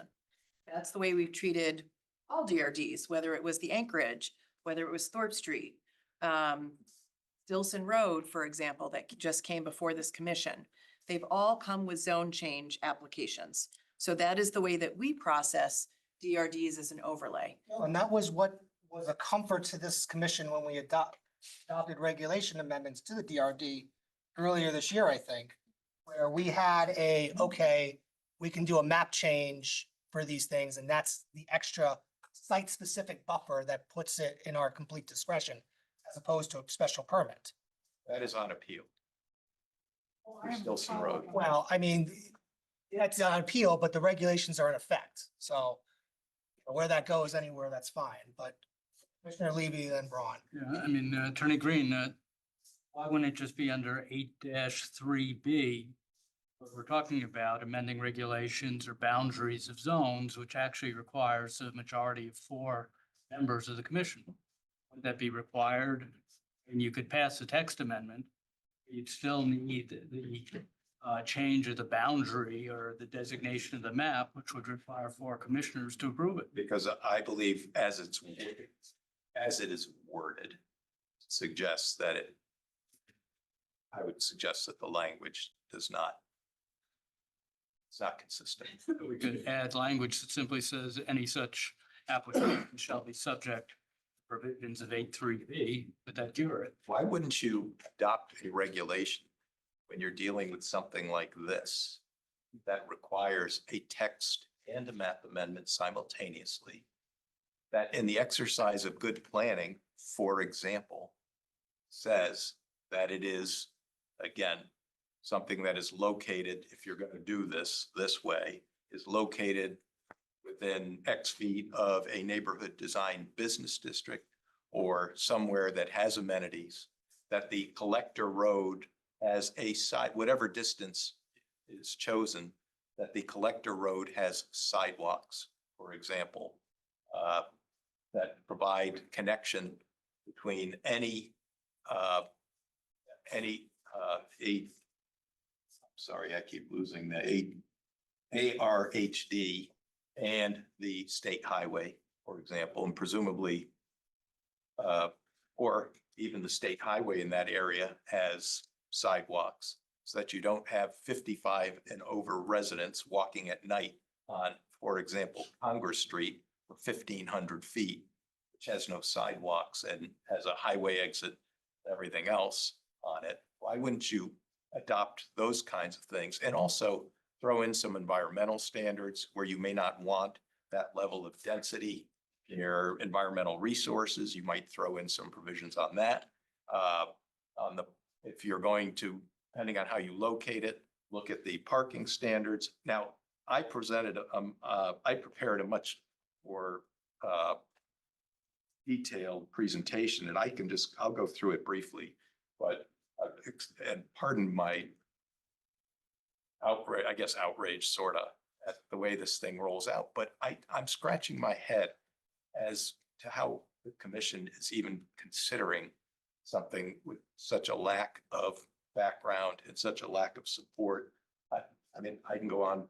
I'll go into my. Commissioner Braun, then we'll. Can I just ask a question? So my recollection is that we passed we already passed on that parcel that you're talking about, 1477 Congress, we passed a zone change.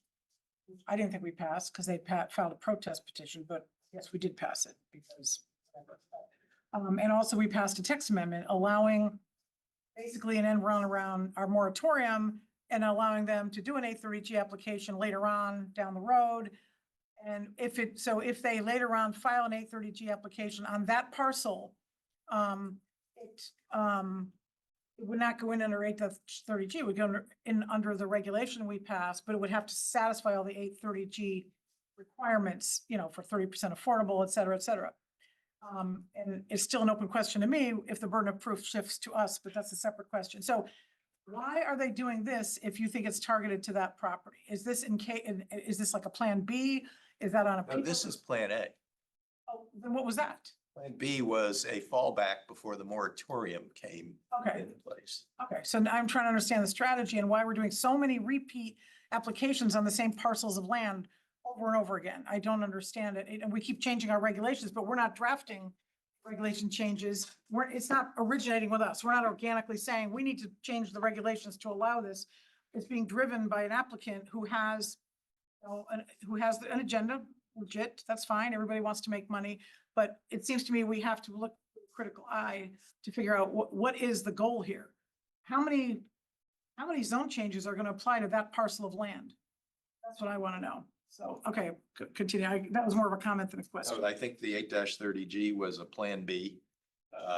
So to sort of backstop this, which is within some discretionary function, I mean, is what it we is. don't need to jump into their minds. I mean, No, that's right. we're not in the room with them. So. Speculating. But anyway, 8-2, I've provided you with, and you can see all of the various considerations that in theory, the applicant should be satisfying this commission exist, including, there's just so many of them. Environmental and infrastructural considerations. The statute requires zoning to be designed to lessen congestion in the streets, secure safety from fire, panic, flood, and other dangers, facilitate the adequate provision of transportation, water, sewage, schools, parks, and other public requirements. This amendment doesn't address the infrastructure impact. Other than this commission asking questions, the applicant hasn't even identified in a really clear way the number of properties that are presently impacted by this. So this commission can't possibly identify the infrastructure impacts at present. Let's see. There are all these issues on density and zoning uniformity, and the applicant hasn't really done anything to sort of show the need or to tie the physical or infrastructure attributes to the proposed development. In other words, in all these various places, you ask like a question about the height of buildings. A and B zone only provide for a 32-foot height for structures. Suddenly, this is boosting that up to 50 feet on certain properties. The 1,500-foot limit has not been, like, what's the reason for 1,500 feet? I have no idea. Other than the fact that 1477 is within 1,500 feet. Again, so that's completely arbitrary. It excludes the Merit and I-95. That's pretty arbitrary. In terms of your POCD, 2016 POCD that's in place right now emphasizes, and again, there's sort of this general catch-all, which says the most desirable use of land within the municipality, residential, recreational, commercial, industrial, and other purposes to be designed for coordinated development, the general welfare and prosperity of its people. You asked a great question. Is there a maximum size on one of these? No. So someone, I guess, could, in theory, identify a 20-acre parcel. There's no limitation on how big these might be. And once again, they can be located in a lot of places. Look at the intersection of Stratfield Road and Congress Street, for example, in that area within 1,500 feet of there. I don't know. I guess some of that is Easton. I'm not sure. POCD goals, Roman numeral 3.3.1 requires, again, housing opportunities. This is narrow in that it's age restricted, but it covers such a broad area, and it excludes families, young adults, non-age limited, moderate income households. So is that true diversity or inclusion? Viable neighborhood structures are emphasized. And again, this is not tied to any specific strategy. Location and density compatibility. And again, this goes to, are you going to plunk these anywhere and everywhere that meet that 1,500-foot limit? But again, the applicant's going to provide some data on that. So are you going to potentially create the possibility of one of these developments up against sort of a quiet residential development or residential neighborhood? I don't know. Environmental in Roman numeral 3.1.8 and 3.1.10. This ARHD sets no standards for environmental compatibility or coastal floodplain avoidance.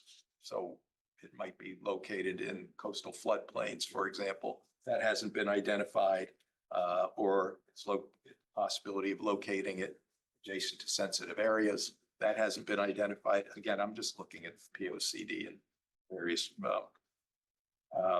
POCD transportation goals require facilitation of adequate provision for transportation considering all modes. The ARHD considers there's no analysis of transit. There's no analysis of pedestrian bike accessibility or impacts on non-driving seniors. Once again, these are key for sort of these age-restricted developments. POCD prioritizes public participation and transparency, and yet the development text amendment does not provide any mechanisms for monitoring, adaptation, or meaningful public input in sort of citing them necessarily. I understand your comment on 8-3. Once again, and then similarly, if you want to talk about the draft that you're working on the POCD, there are a number of considerations that you talked about. You explicitly identify the need to balance the physical characteristics of our single-family neighborhoods and introduce gentle density through appropriate design standards, and call for sort of missing middle housing types in all districts. And this could be sort of a shocking transition. Some residential neighborhoods. The draft POCD stresses that new development must reduce density in the FEMA floodway. Again, as it's posed, some of these developments could be in the FEMA floodway. So that hasn't been accounted for. The POCD draft targets new housing and walkable transit-oriented mixed-use nodes. And yet this once again allows these developments in places like 1477 Congress Street, which has none of that. And you, in the draft, urge increasing affordable housing set-aside requirements to 20%. This doesn't meet that goal of the P O C D. Let me ask you this, how much more do you have? I have a bit, I'm happy to suspend and come. Yeah, why don't we do that? Because unless well, we can find some questions coming back anyways. Got two more things behind that I'd like to get done. All right. Keep you here myself. I mean, is it worth maybe submitting that to the record, or do you want it presented, I assume, as well? There's too many of my editorial notes. No, that's fine, then that's fine. That's why I'm asking you. I can produce something. Well, let me ask you this, can I give you like, how much, if I gave you 5 more minutes, could you, you're not gonna finish though? I don't know, but I want to see what they submit, obviously. Well, obviously you are, yeah, I mean, but just, I don't want you to, you're gonna, you finish what you have, but then get the whatever new they provide, or additional they provide, you can refer to that, but it's not reopen the whole can of worms, so to speak. Well, presumably, they're going to fill in a lot of these. I can't imagine that they're not going to this based on the comments by the commission. Comments that I've raised. I mean, I have no idea, but I mean, maybe there's gonna being clear about step 2, as I called it earlier, but just because if we're gonna come back and we got some other people, let's push that ahead, if that's okay with you. That's a good question. Yeah, Commissioner Harrison and then Braun, but let's finish it up because we're not gonna finish tonight with this. No, and I just want to ask respectfully, we'll make sure we'll leave this public hearing open, right? Yeah, okay. So you had the stormwater manual in your documents? I couldn't seem to open them. I went to the website anyway.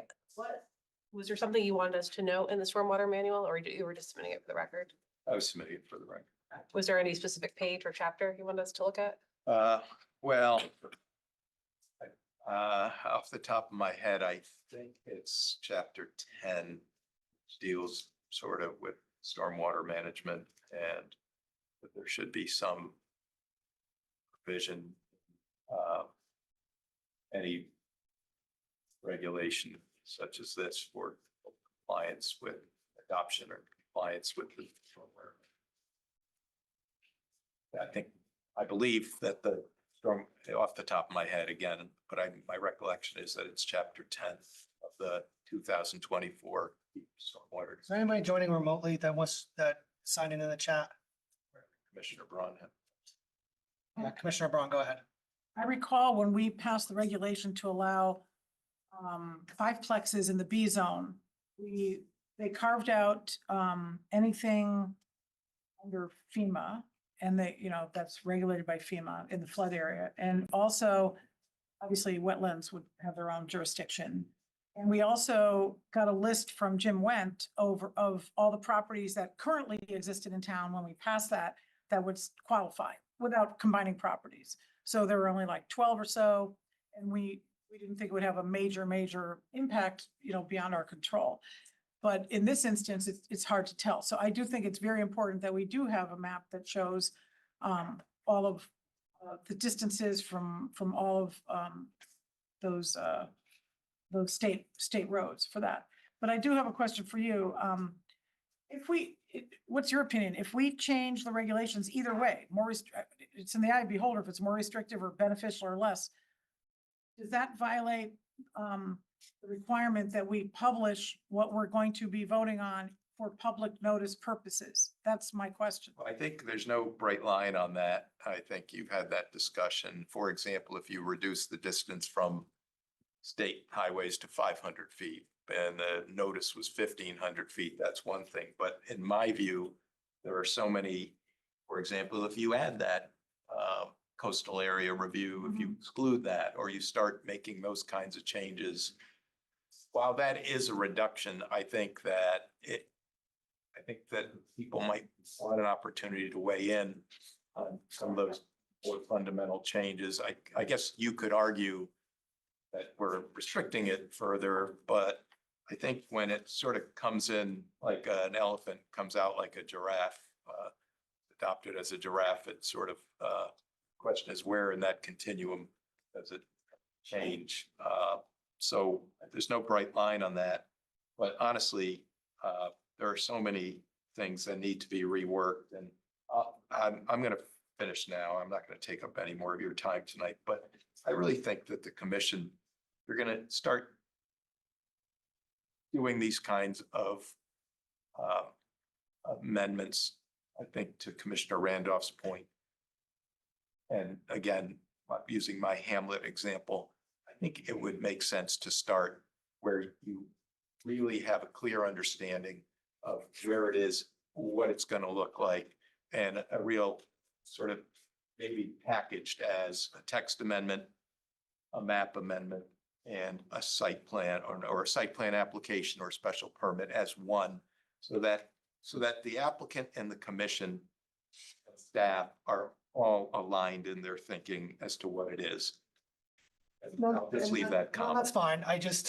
We've had instances where that's happened and there have been contrary arguments against what you suggested from opposition and this and that. Well, the argument is we've Thought so. gone all the way down the road designing this whole project. And now it turns out that you didn't really want the. No, I know. I understand Westport, I understood completely. And what happened up at Black Rock, I understand completely. It's just when we have zoning regulation amendments with a specific site, that also we've been criticized for doing things like that as well. So I guess there's no perfect example, but it is, or a way forward, but all right.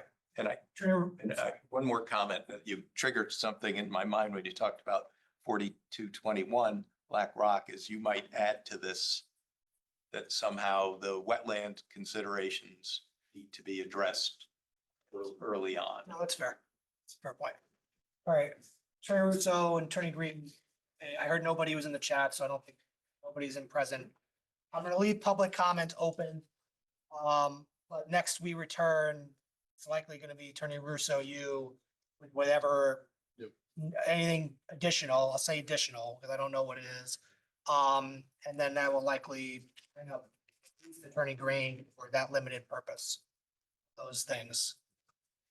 Attorney Russo, are those in the record? I don't saw them. Well, this is your zoning map.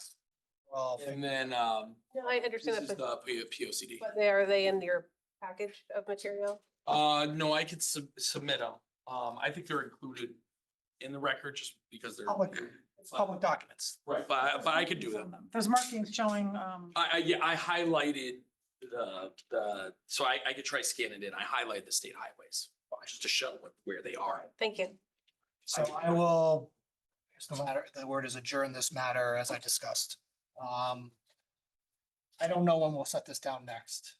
I'll consult with the applicant as well, and to figure that out. Attorney Green, well, this is, you're gonna need to be here too. We can do it twice, I guess. All right, Do you have a deadline for this? it just started. It's a regulation amendment. I'm sure we're plenty of time, right? Or we can, figure something out in terms of the extension. We have extension time. What's the deadline? Well, the hearings gotta Well, be the done deadline to October. open the hearing was, by the 30th. So, yeah, I'm sorry, by the 18th of October. Thank you. So calling now, next item, zoning regulation amendment application of RRIT's LLC to modify section 10.6.2.b of the design residence district. I'm not gonna read the whole thing, but it's item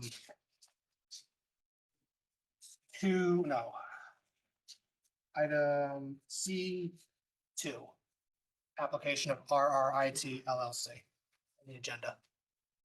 Can you step out? The bathroom. Yes. Um, All right, I'm ready. I don't have to go to bed. Jonathan. I can come.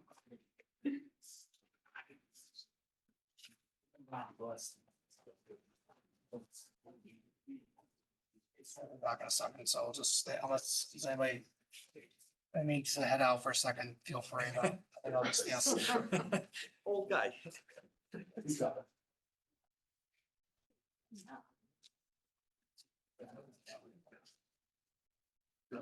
Sorry, folks. No worries. Good evening, Attorney Rizzo.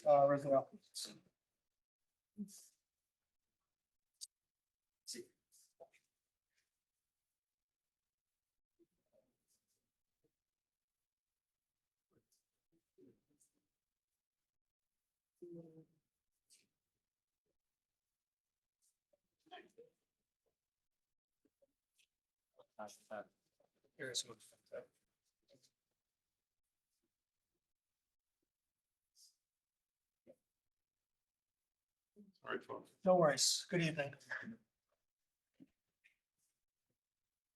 Hold it in already. I called it in. I stopped after the. Okay. Folks, my name, The microphone there too. yeah, I got it. My name's Raymond Rizzio. I am the attorney for and actually principal in RIT LLC. My office at 10 Sasko Hill Road, Fairfield, Connecticut. And we're here with some minor modifications to your design residence district. Many of these I think you've incorporated, but in some instances, they haven't applied to the design industrial district, which is also eligible for a design residence zone. One of the things that, how this basically came about, we've been working with staff, there's hypothetically, you talk about a piece of property over in, on the Old Post Road in Southport, next to the Equinox, which is the piece of property. You'll see with the garages, it's right next to the Equinox, it's next to this Sasquatch Park. It's about 3/4 of an acre. It's in a design industrial zone. It's one of those properties that was being looked out for many different types of development. Talking with the owners, they had, discussions of, heavier density type thing. And we thought that in these pocket design industrial areas, which basically are, there's a couple of them actually in Southport, that a design residence zone would be much more appropriate and a better use of the property. In this instance, this other one has already been through, believe it or not, wetlands. You need these text changes to be able to move forward with you with a special permit application and a zone change.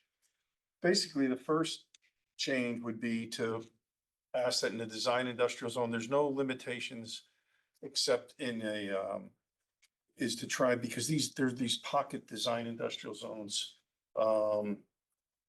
in areas that's like off of John Street, in little areas where you have little like kind of factories that kind of sat there, but now are surrounded by, near the train tracks, which are surrounded by homes, but don't really belong. It was okay, like this thing was a auto repair shop that looked okay for a while, and then now it has 2 houses, 2 apartments, and this commercial garage on the property. So one of the changes we'd like to make is with regard to density. Currently, your regulations state that it has to be an acre, and it has to be, and that there are 10 units per acre or permitted. Our proposal was to make the design industrial have the same density that you have for these other zones, which is 1 unit for 9,370 square feet, which I think you've approved already, plus 1 unit per additional 3,000 square feet. And that the zoning requirement would go down to half an acre. Now, it's really important, believe it or not, in these smaller pieces than it is in the larger pieces where it's eligible. Because what you have happening in these small design industrial zones, and it leads into one of our other variances, is that if you could turn it into a residence district, basically without the residence district, this piece here could have 50% coverage and have the equal amount of square footage of building built there. So for example, you could have a 35,000 square foot building there and coverage of 50%. Now, where you have these pockets of design industrial in an area, for example, like the Old Post Road where Equinox is and the Southport Green is, and you folks all see what the parking issues are there. To put a 35,000 square foot office building there or some kind of facility that has a large amount of employees and everything else would probably be the worst case scenario there. I've talked with all the neighbors, neighboring property owners in the area, and people are very excited about the possibility where a property such as this, which is like almost 33,000 square feet, would yield 8 really nice townhomes. That's kind of what we had Jack Franson look at it, and that's basically the visual, what's going to be proposed or come back before you if these text amendments come. So it would be 4, basically 2-bedroom, 4 buildings, of which there'd be 2 townhouses per building. And what happens is by allowing this to go down to a half an acre, even though this building's 0.7, it allows for these mostly anything that's that small in industrial is gonna be non-conforming. It's gonna be non-conforming as to parking, it's gonna be non-conforming as to size, and it's most likely in the wrong area. So especially in this instance where it's against the park, it's a commercial use that is next to maybe one of the heaviest retail uses, maybe one of the heaviest intense uses in town, in the Equinox. And provide a residential, basically a residential buffer to that park, which is next door. So the change we'd like to have would be, one, to just, as I said, reduce your requirement in a design residence, in a design industrial zone, that it is eligible for a design residence district if it's more than a half an acre. Keep in mind, as I'm sure you've heard a few times tonight already, everything is subject to, you cannot only get a design residence district if you guys do a zone change. So that's, you have the ability to say it's not the appropriate spot for it, it doesn't work. We'd really like to see it stay commercial. You don't have to approve a design residence district just because something's eligible. And with regard to zone changes and text amendments, it's where you have your highest level of discretion. So I don't think by reducing it to a half an acre that it really puts you in any jeopardy, because you still have the ability to judge each individual property as to whether it's available for a zone change or not. Yes. Are you on 10.6.8? Is this whole regulation that you have, So here's what happened. is this the one we passed, but you marked it up Well, further? Is that- here's what's happened. Okay. We filed this application prior to you guys adopting your new regulations. So between Emmeline and I, we are kind of the parts that apply to the new regulations we're basically discussing with you. Is this, Do you it understand looks what like what we already passed. It looks like the markup It- from the original to it- what we passed. It does and it doesn't, because if you go to 10.6, 10 points, let me go to, give me a second. If you go to 8 point, no, I'm sorry. Right back here. If you go to 10.6.2B, it talks about in all other parcels, the maximum allowable dwelling unit density shall be 10 units per acre, and each lot shall have a minimum area of 1 acre. So you kind of passed something that applies. I think there's just confusion there. I think the density was supposed to apply to all design residence districts, which is where it kind of says in the beginning, it says where design residence districts are created in accordance with this section, the maximum allowable dwelling unit density shall be 1 dwelling unit for the first 9,375 square feet. That's 10.6.1A. But then if you go down to C and you look at the minimum lot areas, there's nothing for design industrial district. I'm looking at I'm looking at, what I pulled down. are you looking at what's current? See, the hard part I'm is looking at something I pulled down from, it may be what I filed, and then there's also what has been changed. this is what was attached to the application. Correct. That's not what we're talking about? We're Okay. it's kind of, we're talking That's the only about thing I both. have, though. So if you look at you look at today's current regulation, which maybe, I'm looking at the thing that you filed, the application. Is that what we're talking about? we are, but in the meantime, your regulations change, so a couple of sections. Is that the current one?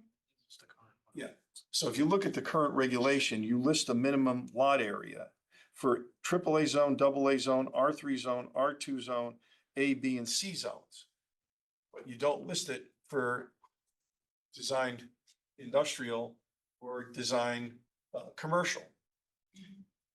that you left out all other, and then it's a whole separate section says that all other parcels, the maximum allowing unit density shall be 10 units per acre and each lot shall have a minimum of 1 acre. This DRD only applies to residential zones. It never was intended to apply to anything but residential zones, right? No, From AAA to C. No. The one we passed, the DRD, right? That was never applying to DRD. and it always applied to, there was always, you had the ability, there was, yeah. That was not, this, Oh, you're saying we left it out. We didn't. left it correct. So this new one that you applied for, markings on this, The language is the same. Basically, language says in a design industrial zone. We it would, doesn't like- say, I don't see where it says that. Okay. we would, because the, Why don't we do this? This Why don't one we- relates to the hold on, industrial Mr. Braun. I'm saying. Why don't- yes, Why don't we do this? Let's go through, you're going through what the current was and what the amendments were gonna be, right? yes. Let's go through that. Would you like? So what happened, you understand what happened? We applied and you guys changed the regs. I and get it. Yeah, no, I get it. And when we changed the regs, in your mind, and I just don't remember, it wasn't, we were focused on the residential and the other areas got left behind in your. Right. Correct. Let's just go through what's currently there, and what your amendments are. So what currently there is, what needs to happen is that which design, and it kind of is there, because it says all other parcels. All other parcels would mean design, industrial or design business district. Basically, what we're saying is the design, in a design industrial district, the minimum acreage should be a half acre and it should have the same density as the other zones. Can I speak to this as well? Go ahead. So I believe when Attorney Rizio and I spoke to this, when you look at 10.6.2A, that speaks to design industrial district or design business districts. And it has a certain criteria for those applications. B should also relate to design industrial or design business districts, but all other parcels within those two zones. So if it doesn't seem clear enough, I think that's the way that we interpreted it when he submitted the regulation change. If it's not, Oh, you know, if it's We made a if the change. yeah. applicant is amenable to this, we can certainly add to that on all other parcels in the design industrial or design business districts. right. To make that clearer for the commission, Yes. but that's the way that we interpreted it when we had the initial conversation about the regulation change that he was submitting.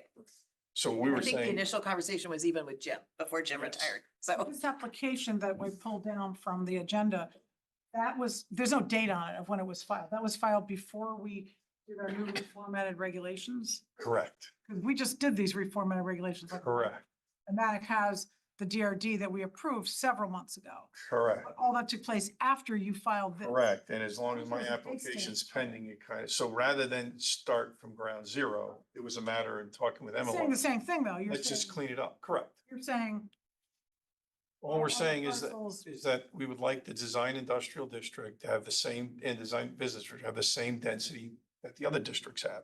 And frankly, it makes a lot of sense, because actually, those are probably the most intense uses of property, so you're not really,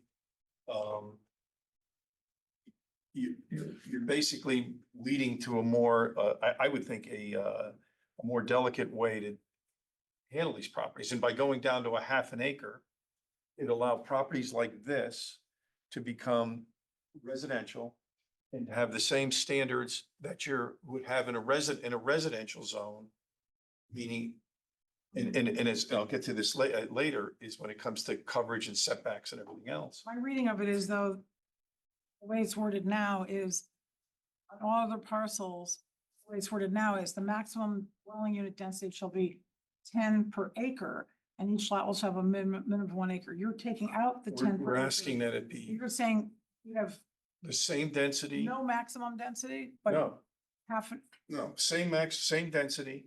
10 per, No, same density as the other districts that you passed, meaning 1 per 9,375 square feet. about what, a third of an acre? It's a quarter of an acre plus 1 unit per 3,000 square feet, which is what applies across the rest of the town. So we're basically saying that the the design industrial and the design business district will have no more of an intense residential density than than the other districts. in Changing town. it from 1 acre to half an acre, that allows it more dense though, doesn't it? No, because it's the same density. Remember, it just shrinks. So if you go from an You acre, could put on a smaller parcel. You don't have a minimum. but of you 1 also have less units. Do you understand what I'm acre. saying? The DRD reg we passed had a minimum of 1 acre. Correct. B zone, C Yeah, zone. yeah, correct. So you're saying that minimum could be half an acre. But it's the same density, so you don't have any more units per acre than you do in the residential. So it'd still be 10 per acre, which would be No, 5 it'd per be half. one per 9,375 square feet. The other one said 10 per acre. That's what we're looking to change. One per 9,375 square feet in a design industrial district. And then one per 3,000 square feet above that. But the DRD reg allows, if you could cobble together 1 acre in a B zone, you could put 10 units there. For 1 acre. Correct. You're saying you could still do, What I'm saying is we would just like that density to be applied okay, On that half of acre, how many units? for example, on this, which is. 5, right? Yeah, well, no, it'd be, 4. Oh, the first yeah, one is so in nine. this instance where you have 7/10 of an acre, you could end up with 8 units. Because the first quarter acre has 1 unit. Correct. And then per 3,000 square feet, you get additional. Go on. Make sense? We gotta put a spreadsheet together. Well, it's really not that complex. We're asking for the same density that you have in every other zone.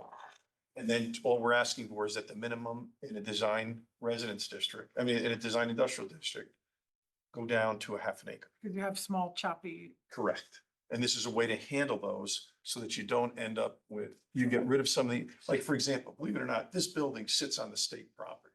So you got a building with a 5-car garage, 6-car garage, 2 apartments above it and 2 houses on it and another garage on it. And it fits, but it doesn't really. And it's all, so you'll have a couple of these all over town where you have little machine shops that were in a neighborhood, which made sense 80 years ago, where people would walk to work and work in their little machine shop around the train tracks and things like that.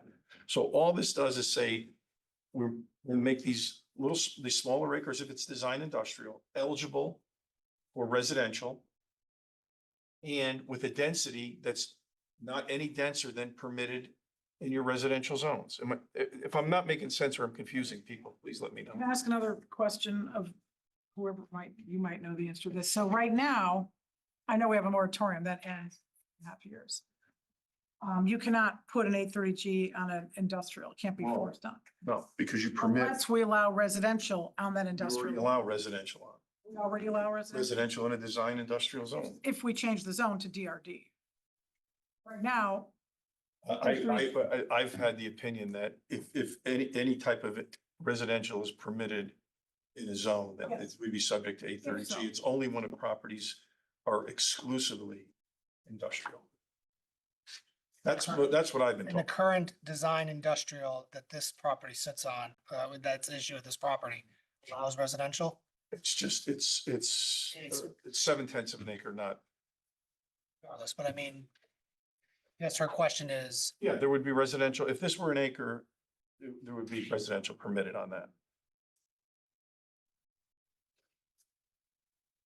once we allow residential, I think it's subject to 830G, but if we don't allow residential, then I don't think anybody can apply for an 830G. That's my understanding. I- But this doesn't expose us to more of that than already exists, is what. No, I'll be honest with you, there were plenty of offers on the property for an 8-30G on that property. And No residential on the property now? there is residential on the That's property. now. Yes, there's We've already allowed it. right now, you already have 2 homes Mhm. and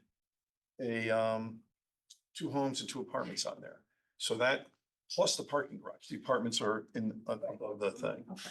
So this is subject to an 830G. The owners, who longtime Fairfield residents, did not want to go in that direction, even though there was Okay. more. Commissioner Randolph. Yeah, so the surrounding parcels are all What's the Design commercial. design commercial? Believe it or not, the park is designed commercial. So, I guess, is there any reason you wouldn't just change the zoning for this DI to to match the surrounding parcels? You still have the same issues with your regulation. But doesn't the regulation cover design commercial? No, same thing. It does, but you would not be able to do a 100% residential project as well. So you'd be limited because we require ground floor commercial. Right. And this is probably we went through all this and had a long discussion with staff. One of the issues with this piece of property is the last thing you would want to do is have commercial with residential above it based on the intensity of use of that road. I mean, that is probably the busiest, as busy as the post road from 7 a.m. to 10 a.m. Right in Southport. Yeah. Post road there, right in front of Equinox. I mean, they've got developers there. They've got Mess. parking all over the place. Just one other question. So I don't know, do we know why this area was why it was Speak DI? up a little, sorry. Do we know why this area was? Because there were industrial uses on the site. This was automotive repair. I think there was even light manufacturing Correct. historically on the property as well. So basically, when the zoning map was created, zoning map matched the use of the existing use. Correct. I mean, And- if I could also disclose as staff, I mean, this is almost a property that's very similar to 81 Black Rock Turnpike that you looked at, where this is very deep and skinny, but it really doesn't have a lot of significant street presence to work with, given the depth of the site. So this was a really unusual one where I know when Jim and Attorney Rizzio and myself sat down to talk about this, it was kind of an unusual circumstance where, in most circumstances, I think on a commercial street, if you didn't have the strange topography that intersected on the post road, which is the northern boundary for this property, versus the old post road at the south, this maybe might have been a better consideration for design commercial, but it has challenges with topography. It's got a park adjacent to it. So this seemed in discussions with Jim and myself and Attorney Rizzio to be probably one of the gentler ways, given the unique constraints of the property, to move forward on this site. Commissioner Harrison? Question, and I know that we're at the earlier stage of this process, but just out of curiosity, and I realize this is very unsightly. Was there any consultation with Sasquatch? Yeah, I met with the leaders of Southport, Sasquatch. At the time, they were split, Sasquatch and the Southport Conservancy. Oh, they're combined now? You don't see Mr. Green here, so you can pretty much tell you that we've had that discussion. But we discussed it. I discussed it with Mr. Green before we even went forward. We discussed it with the owners of the Equinox. We discussed it with the owners of the Gray Goose. We've already gotten wetlands approval. Just show you real quickly. Kind of, that's what it's like, and that will also lead to explain one of the other changes that leads into one of the other changes. Why don't we do that? I mean, I'm using this all as a hypothetical. I know, but this would require, we just had a discussion a second ago. We approve the text amendment, you need to come back for a zone change. Zone change and a special Of permit. course, yeah, okay. So let's just keep this moving because it's 9 o'clock. So I'm gonna explain you a couple things that gave rise to one of the changes. For example, one of the other changes we're requesting is where there's units 10 or more. And then we talked to staff about this, talked to the fire department about this. 10 or less. 10 or less, sorry. 10 or less. Under 10, you mean? I did. Oh, 10 10 or or less. less. That the roadway could be the driveways could be shrunk to 20 feet. Now, what that does, it gives room for adequate size housing and gives adequate buffers. For example, we met with wetlands and wetlands said, geez, we'd like you to pull this as far away. If we had to put a 30-foot road there, you'd meet the setback, but you're pushing up against wetlands. So by reducing the driveway, which is okay with the fire department, okay with the police department, on small projects, it allows for more green space, better drainage, the whole thing. And it's also in your discretion. So that was one of the other text amendments we asked to. In the commission and units of 10 or less, has the ability to reduce the road requirement from 30 feet down to 20 feet. 20, you don't need a major road, a roadway, the size of the post of a major roadway to service 8 to 10 units. You've seen it. You end up with just a lot of asphalt. Go ahead. The other thing that is, the other text amendment was to omit, and I think you passed this in other locations, to from the floor area ratio to restrict the, to omit, you exclude the garages under living areas from the floor area ratio, so that they would not count as living areas. I think you tackled that and previous and in other situations. I think it was one of the requests on the Stilson Road text amendment that you passed. So we would like to not have because what we're trying to do is obviously put 2-car garages in these buildings, but then if that ends up restricting the size of a house or the usable area. So this becomes more of a usable area. Let me just go through a couple other changes that we require. The other thing was to permit a maximum coverage of 30% and 60% of floor area ratio. In a design industrial zone, you're permitted to have 50% coverage and floor area ratio equal to the square footage of the lot. So that means if you could build a building on this property that would be, this building's 32,000 square feet, so you could have a 16,000 square feet of coverage, and you could have 32,000 square feet of commercial area. We believe that 30% coverage and a 60% floor area ratio gives you the ability to have a decent sized unit, which these units are going to be approximately 2,600 square feet. Will get you to a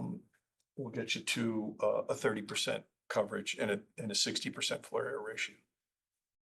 So you have unique pieces like this.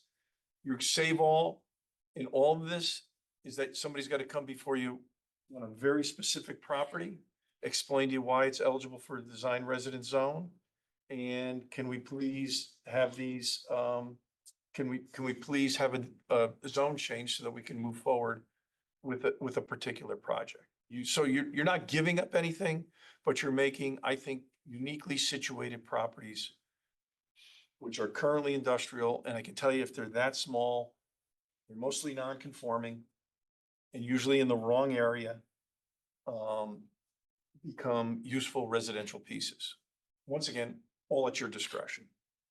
And that's really, I'm sorry it's confusing because we've had this unique situation where regs got passed while amendments were, but I think between Emmeline and I, we've covered the issues that need to be addressed, which is in a design industrial zone, give it the same density as everywhere else.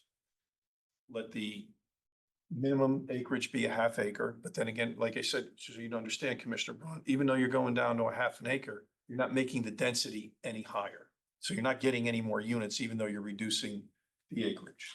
But it could apply to, I don't know how many DID little zones, big zones we have. And I know about some of the big ones, like Yeah. Superior Plating, for example. That's a Right. bigger one. That's gotta be like an acre, right?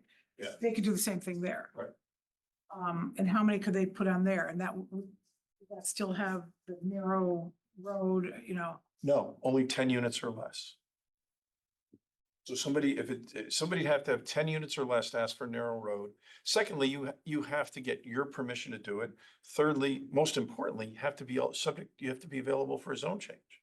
So for example, a piece like this, I'm going to come before you and say, this is the lowest intensity use you could possibly have at this site. Yet it's the best residential, it's the best buffer for a residential between a commercial and one of the prize parks of Southport. And with this density and this coverage, you can get something that works. your regulation does not only apply to smaller lots, it applies to any size lot. Your regulation applies to It only applies to smaller lots. design and Really do 10 or less. Yeah, 10 or less. that's it. Yeah. You're Well, filling- you have the you're right to basically make it filling- subject to 10 or less. Well, filling in the gap that we don't have for design. We're filling in a gap that you basically, under the new 10.61C, which was approved after I submitted the text change, that it didn't list it. Arguably, this could apply to a larger design industrial lot, couldn't it? Or no, Yes, larger than half an acre or an acre? Yes. It could be a 10-acre lot, so there aren't any problems, but. So, and how does it work then? How many units could you get if it was like a 5-acre lot? same as you have with your residential. It's not 1 unit per first 9,370 square feet. Pretty much, more or A less. little more than 10 per acre. Any final questions? And I have a question about wetlands. So you already have an application in mind, obviously. You have a conceptual drawing right there. How far is it from the wetlands? Is it Because 50 feet or? Because hopefully if this text amendment gets passed, in reducing, originally it was 12 feet because it's the same setbacks under the 12 feet from the wetlands? 12 feet Pretty from, close. yeah, from the wetlands, so 12 feet from the park. There is no wetlands on the property, just so you know. Okay. There's no wetlands on the property. It's 12 feet from the park. The commission asked us, could you please, we met with wetlands. They said, you know what? Instead of having a 30-foot road, why don't you look at a 20-foot road? We then talked to zoning, we then talked to the fire department, and by moving the road down from 30 feet to 20 feet, we were able to get 20 feet of setback away from the park. And every time I've seen an application, I always hear either fire or police or somebody saying we need 24 feet.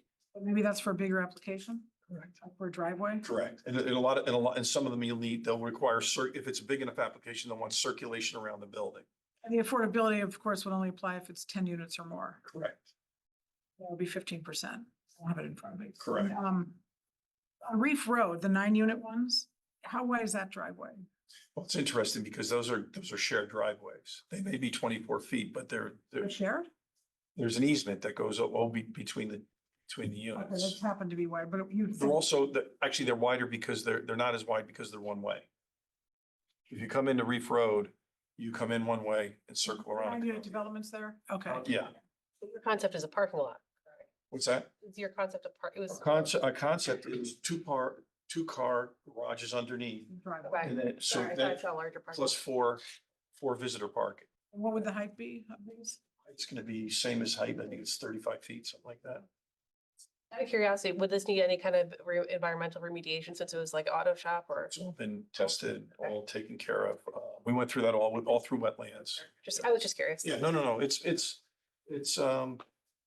frankly, for something that's being proposed, it's been probably one of the best received. I've been doing this 30 years, one of the best received applications, especially, So Let's turn to, Commissioner Brown, I think any other questions we can have of staff? Because I want to turn to public comment and get to the last Can I ask item. one more question. Do you know how many lots around town? I could count them for you, but I could show I know there's 2 or 3 in South. Commissioner Randolph saying 18. We have 18. 18. Commissioner Randolph, you have a quick Any question? different size of any? Commissioner Randolph. All right, Yeah, so I've been talking to yes. Ms. Harrigan about this, but is there any reason we keep this to half an acre or not make it less, since there are 18 lots there? I didn't know how far the commission wanted to dip their toe. Perhaps you can I discuss. had I had an example Yep. that I could show you where a plan works and why it works and everything else. But I honestly think if you keep the density the same, if you keep that density the same, there's really no reason to have the minimum acreage. Well, I encourage you to speak to Speak up staff a about, little. I encourage you to speak to staff about that possibility, because we do have 18 of these. I was looking at getting these text map amendments. You have the right in your own discretion to change the language or we would be amenable to the commission passing a text amendment that lowered it below a half acre to make these other non-conforming lots eligible and hopefully not back before you asking for another text amendment. How many are under half an acre then? There must be some. We just, We can, You we said can look, 18 or? It's 18 No, it total. was 18. we can look into it. All right. I'm gonna, I'll last just one. make one comment. Just for density purposes, mathematically, for a single acre, 12 units would be allowed. For For 2 acres, it would be 26. For each acre after that, it would be. Right. That's a little bit more than what the DRG says that we passed, because I think on the smaller lots, we could only get. What happens, the bigger you go, that 9,370 becomes less important. Is there a reason why we picked 1 acre for the minimum on Right, any of them? No, I mean, we, DRG? we've hit, I think we've hit enough of it, especially on this. So let's, anything else we can ask staff of, feel free to do so after this. Yeah, very interesting. Yeah. All right. So anything final? Like I said, I think what we're trying to do is bridge this gap between make a way to take these very much of an example of non-conforming industrial properties, turn them into a residential property that acts as a great buffer and allows for the proper development of these properties that are usually consistent with neighborhoods. And most of all, most importantly of all, even if you pass these text amendments, I've got to come back before you Map change. for a zone change. If you don't think the property is appropriate, you have the right to deny the zone change. We don't get to the other explanations. All right, thank you. Close the initial presentation portion. Let's see if there, is there any member of the public in person that wishes to be heard? Not seeing anybody. Is there anybody joining us remotely that wishes to be heard? Sign up in the chat or raise your digital hand using the raise hand function, bottom of the toolbar. You identify yourself if you're joining us remotely and want to speak on this application. What happens when you talk to everybody beforehand? No, yeah, that's fine. Not a bad thing, right? Do you see anybody, Mr. Mullen, Ms. Harrigan? All right, last call. Anybody wish to join here on this application? Hearing none. I think we're good, right? Thank you. Okay, so I'll close the hearing on this. Thank you very much. Thank you. All last item, well, excuse me, all this item, now our last, we'll see where it goes. 60 Katona Drive. Application of Brett and Kim Sherman representing the Goddard School on behalf of Catfield LLC. Version of an existing office, daycare center. Nurseries with associated site improvements for parking, landscaping, and outdoor areas in the design commercial district. Thank you for your patience. Ready to be here, Fallon. Yes. Patient. Yes. And all hear me okay, I'm sure. So, good evening, everybody. For the record, I'm John Fallon. I'm here representing the Shermans who are sitting right there in the front row, Brett and Kim.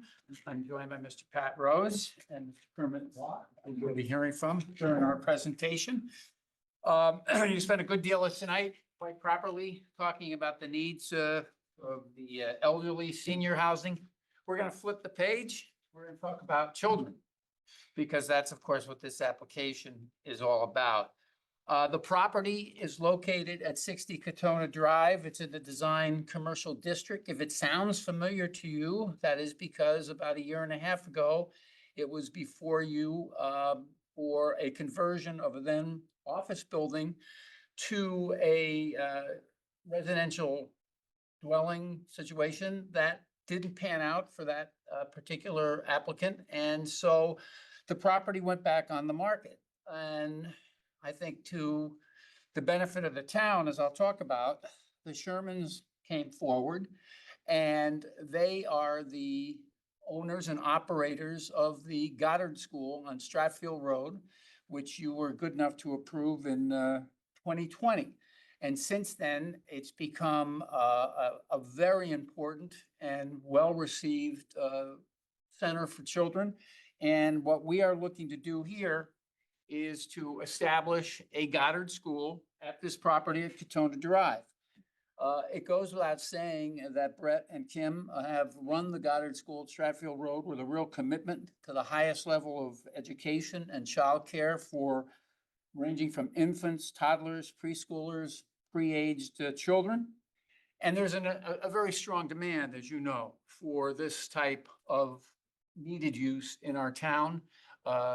You've seen these before earlier last year up in Greenfield Hill, but that need is still strong and unabated. In fact, we have a significant waiting list for the Goddard School at Stratfield, and obviously it's our intention and belief and hope that we'll be able to cut into that waiting list substantially by the development of this piece, this parcel for the same use, the Goddard School. The Goddard School, the counterpart in Stratfield Road, serves families, Fairfield, Easton, Trumbull, and surrounding communities. That is what we expect our market to continue to be here. The present building, I don't know if Emmeline got to steal Pat's thunder, or John, do you want to just put up the existing building, the rendering we have of the existing building? Yeah, the photo of the existing building, and then we have a photo of what's proposed, which Pat will review with you. While that's coming up, the building is 18,000 square feet. It's located on a parcel of approximately an acre, 38,273 square feet. The current exterior of the building is not, there you go, thank you, not particularly appealing, with all due respect. And if you want to just, again, not to skip Pat's thunder here, but if you want to show us our proposal, I think you'll see that we're doing a substantial enhancement to the structure. We're not expanding the structure. It's an interior renovation where we'll expand the property, the interior, to 15 classrooms and 2 indoor gymnasiums. So let's talk a little bit about the specifics before I introduce. There you see the way we're going to rehab the facade and the exterior of the building. And Pat will review that a little more extensively with you in a minute. So the nuts and bolts here are that we will employ approximately 45 full or part-time employees. The hours of operation will be Monday through Friday, 7 a.m. To 6 p.m. We will not be operating on weekends. Overall total enrollment will be 188 children, and some of these children will be enrolled in 3-day programs, some will be enrolled in 2-day programs. And that's important because, as you know from your previous experience with such daycare facilities, unlike a regular school where all students come at the same time and leave at the same time, here, as is the case on Stratfield Road, the arrival and departure of our students will be staggered during the day, and will not, like traditional schools, have that specific arrival crush and departure time crush. And Kermit will review that with you in a minute. As far as parking, we're proposing 35 on-site parking spaces are provided. We know, based upon our extensive experience over 5 years at Stratfield Road, that this is going to be more than ample and sufficient parking to meet our needs. The Stratfield Road location enrolls a total of 168 students, so rather comparable to what we anticipate here. We have the same number of staff, full and part-time, and that's 45. Over on Stratfield Road, we have a total of 32 spaces, whereas we're proposing 35 here. And if you look at my application material, I did submit, along with that, as prepared by the Shermans, a parking analysis that was conducted during the week July 7, 2025 at Stratfield, 1280 Stratfield Road. And what it shows hour by hour, and you'll remember we did that when we were looking at the property on Greenfield Hill, but it confirms that hour by hour, we have an abundant availability of parking based upon 5 years of experience at Stratfield Road. And again, that's very good because the comparability of the enrollment and the number of teachers is almost identical. So we're very comfortable with the parking on site based upon the needs as we know them to be from Stratfield Road. I think before I go on and summarize, I'd like to have Pat give you an overview of the site plan and the exterior architectural design and the interior renovations. Then I'll have Kermit briefly review with you his findings as set forth in his traffic report, which we filed some weeks ago. Pat. Good evening, Patrick Rose from Rose Tiso and Company, 35 Brentwood Avenue in Fairfield, representing the applicant. The site we talked about was 0.87 acres in a DCD zone. And it's occupied by a 2-story vintage 1972 office building. That's when that dates back to. And why it looks like it does. And Beautiful in its day. yeah.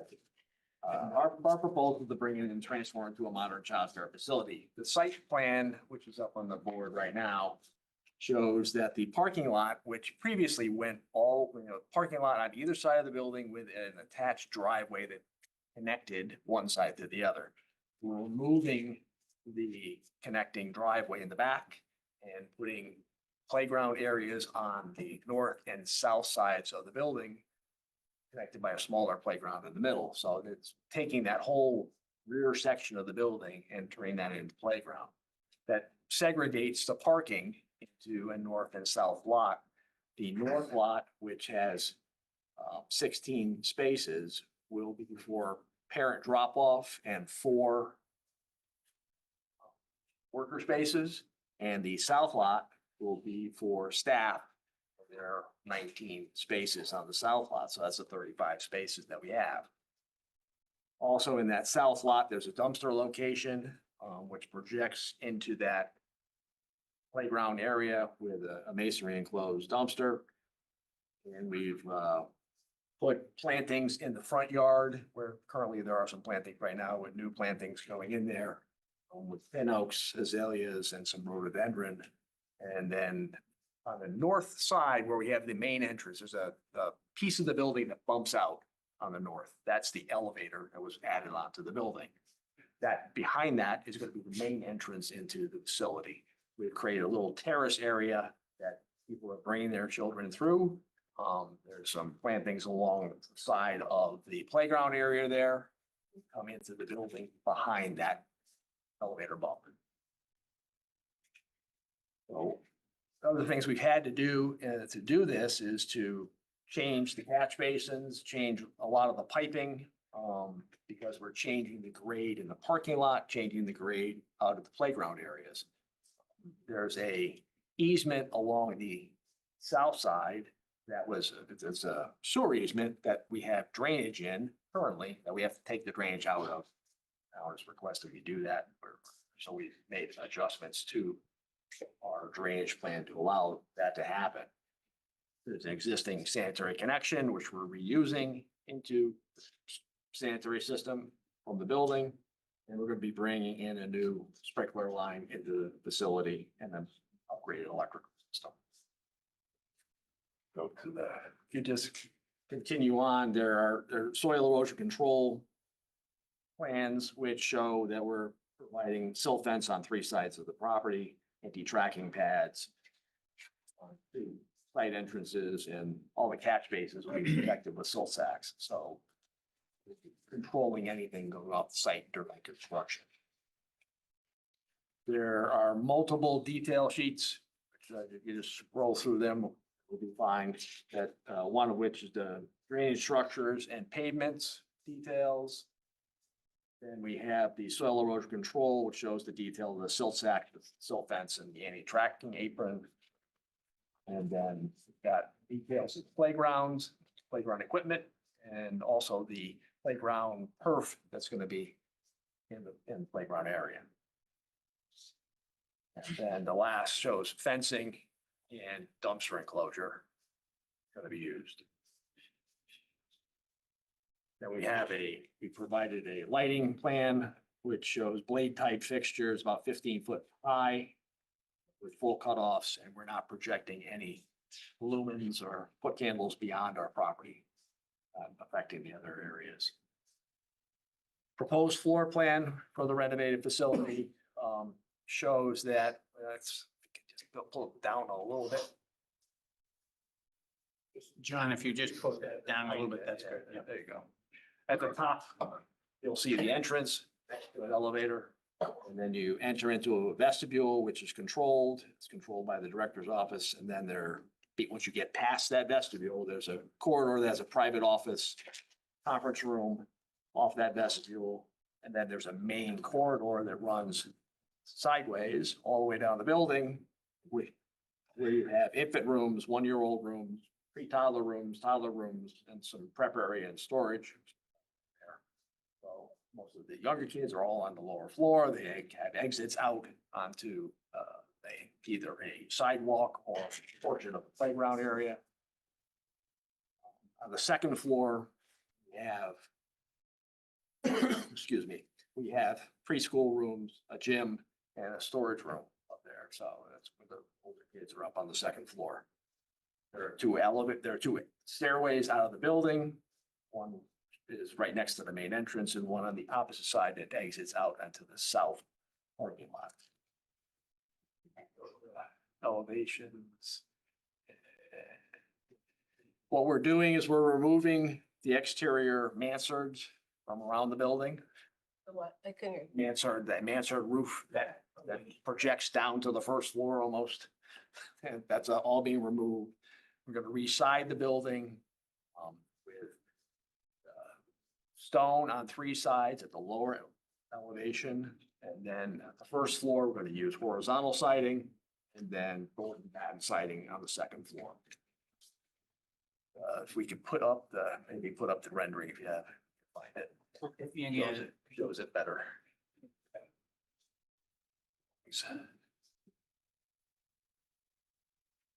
The colors will be a off-white and the blue, which is the Goddard blue, which will be used for that elevator addition. Tells everybody that's where the entrance to the building is. Coming up, I think. There it is.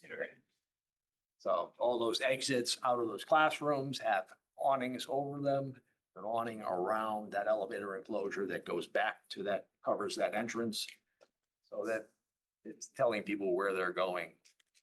The bushes to the left, that's McDonald's. At McDonald's. Yes. Plus to the condo behind it. The condo behind is, it's right, their property is right at our parking lots, but their building's a good 50 feet beyond. Your question This came up last time when we did the other one on this property, like, is there screening? Are you adding trees? Oh, yeah, There's significant. Hasn't finished. There's fencing that's along that area right now. Interestingly enough, too, I was gonna mention, but I might as well mention it later, I'll mention it now. I did include in my material submission, a letter that, Sim sent to the neighbors on July, inviting them to an open house on July 28th.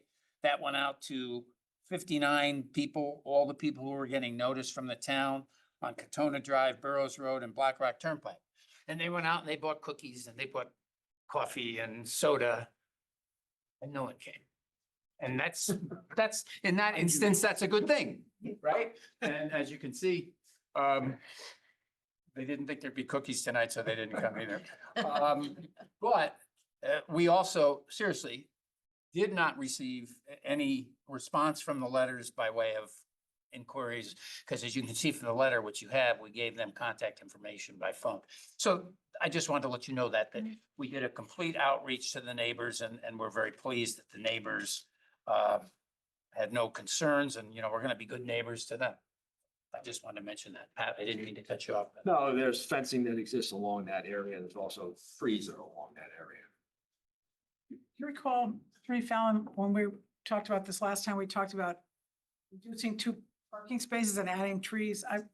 Yeah, Oh, we did. One of these commissioners brought it. I did. I looked at that. It looks like there's a. I always like more parking, but I also like more trees, so I don't Yeah. know where that ended up with this application. There's less parking associated with this use, because we Than there don't was need for it, that one? than there was with the resident. You granted a fairly substantial waiver of the parking for the residential uses your regs allow you to do. And there was a discussion at the hearing, it ends up, can you cut it back a little more? And I think we did, but this is less still, but the landscaping has actually been enhanced. I mean, Get to the landscaping now then. Okay. Yeah. Yes, sorry. I don't know if you want to comment further on the landscaping. But Yeah, there is fencing that exists on that south parking lot. And also there are existing trees that exist on their property, on that south park, by the south parking lot. And we have a fence that surrounds that entire playground area also that separates. You have is there a landscaping plan? The landscaping plan is shown on the site plan. Site plan, that's fine, yeah. Why don't we just see that quickly? can you pull up, John, the landscaping plan, the colored landscaping plan?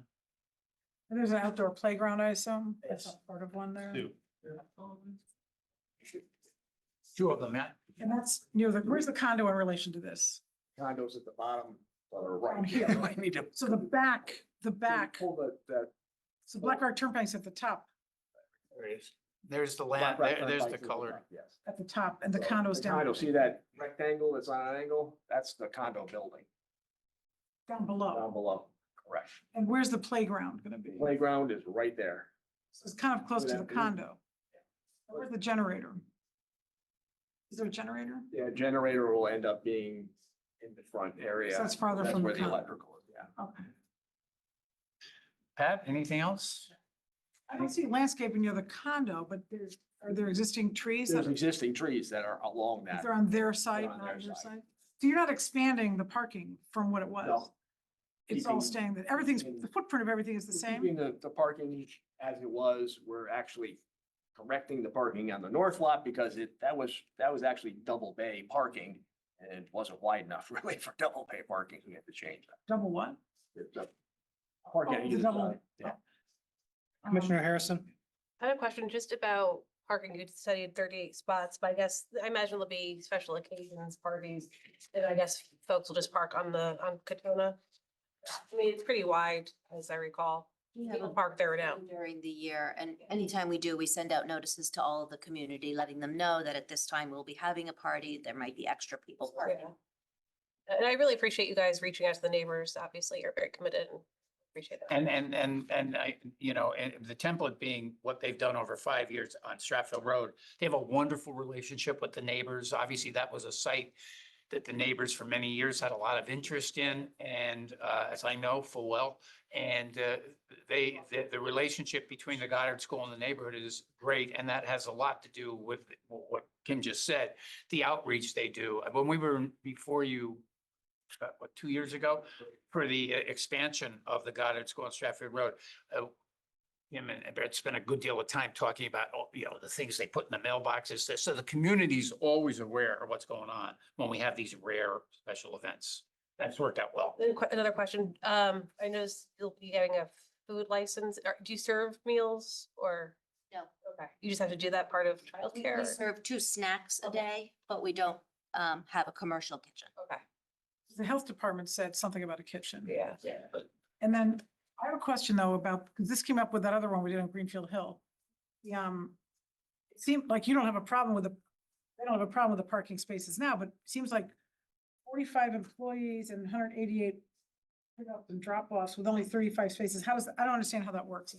Well, it works because the numbers themselves have to be tempered by the fact that the 45 employees are not all full-time employees there every day. Some of the teachers work 2 days, some work 3 days, some work 9 to 12, some work 4 to 5. So you don't have a workforce of 45. Similarly, with the enrollment of 180, as I said, we have 2-day programs, we have 3-day programs, we have half-day programs. So, and this facility at Katona Drive is going to be run exactly programmatically and enrollment-wise the way Stratfield Road has been run. And in the 5 years we've been at Stratfield Road, where, as I said, the numbers are very, very similar. We have 104, same number of full and part-time employees, 45, and our number of students are 168 full and part-time. And there we have 32 spaces, and we've never had a parking problem. And when there's a special event, I forgot what they said. Yeah, and also just, and also I did give you that in the material, that parking availability thing that we did in July of this year. Special events are rare, but when we have them, we do an outreach prior there too, to our neighbors, so they will know there might be some parking on the street or things like that. This is actually a quote unquote better, easier location than Stratfield Road, because in Stratfield Road, we're very sensitive that we have a lot of residential neighbors and so on and so forth, driveways, things like that. So we're very careful about that. Here we will be too, but there's a lot of on-site parking. There's a lot of street parking, by the way, there now. Yeah, yeah. It's Down by very- it's very McDonald's? wide there. Let's turn to traffic then, since of the time. Thank you. Quick question. Couple of quick questions. Yes, sir. I'm looking at the Google Earth and I see that the sidewalk's new. So there's no change to the sidewalk. Is that No correct? change to the side. It looks like we're missing a bunch of street trees there. Can you basically add the street trees? Yeah, we can add street trees. We just want to be careful that we don't impinge on the sight lines. Right. On the street. But if you could work with the tree warden for the street trees. Also, I'll be delicate. The existing building is not one of the better buildings, nor any of the surrounding buildings. I started my career as schools as an architect, and I do industrial buildings right now. And now when I look at this building, I'm not quite sure which part of my career I'm looking at. It really looks like an industrial building right now. So if you could somehow soften it, I know you're limited by the existing building and the fenestration there, but if you could, right now it looks like a warehouse. So if you could, I mean, that's Can you pull that, the nothing to rendering do- back has up? Nothing to do with any approval. I think it's a great use. I'm actually one of your neighbors at your other location. Yeah. Traffic's never an issue. Traffic's never an issue. You don't like that? Does that resemble what you have now in Stratfield, that same? Yeah. It's a long rectangular building. Yeah, yeah. Well, I mean, look at, I appreciate, I'll let Pat address the aesthetic comments.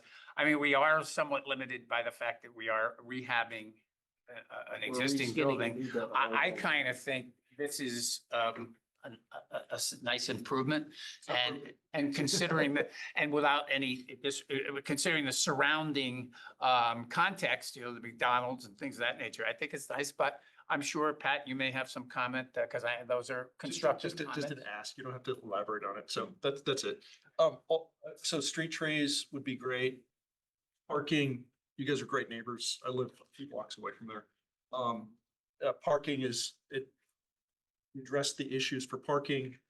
Let's say that parking is, you've addressed that nicely, and it's a great use for the area. So Thank you. Traffic. Yeah, Kermit. very quickly, under 5 minutes, I promised. Don't promise me. Yeah, again, for the record, Kermit, the traffic engineer for the applicant. Picking up on the topic of, what's unique about this daycare and other daycares nowadays applications. I was looking at the data, the IT data set they used in generating their, peak hour trips. The IT manually, they use 1980s through 2010, samples of similar daycares. I don't know what kind of operation, what was the case during those 30 years. My guess is probably, their schedule's more rigid, not as flexible as nowadays newer daycares. They probably don't have staggered, pick up and drop off time. So in other words, my guess is the basis of the IT data I'm using for this application probably is more conservative in terms of, the traffic impact. So the trip generation I did for the study is based on 188 students. The estimated peak hour trips are 147 for the weekday morning peak hour and 149 for the weekday afternoon peak hour. I looked at three intersections as a matter of fact, because we have two driveways and also a Black Rock and a Katona to the north.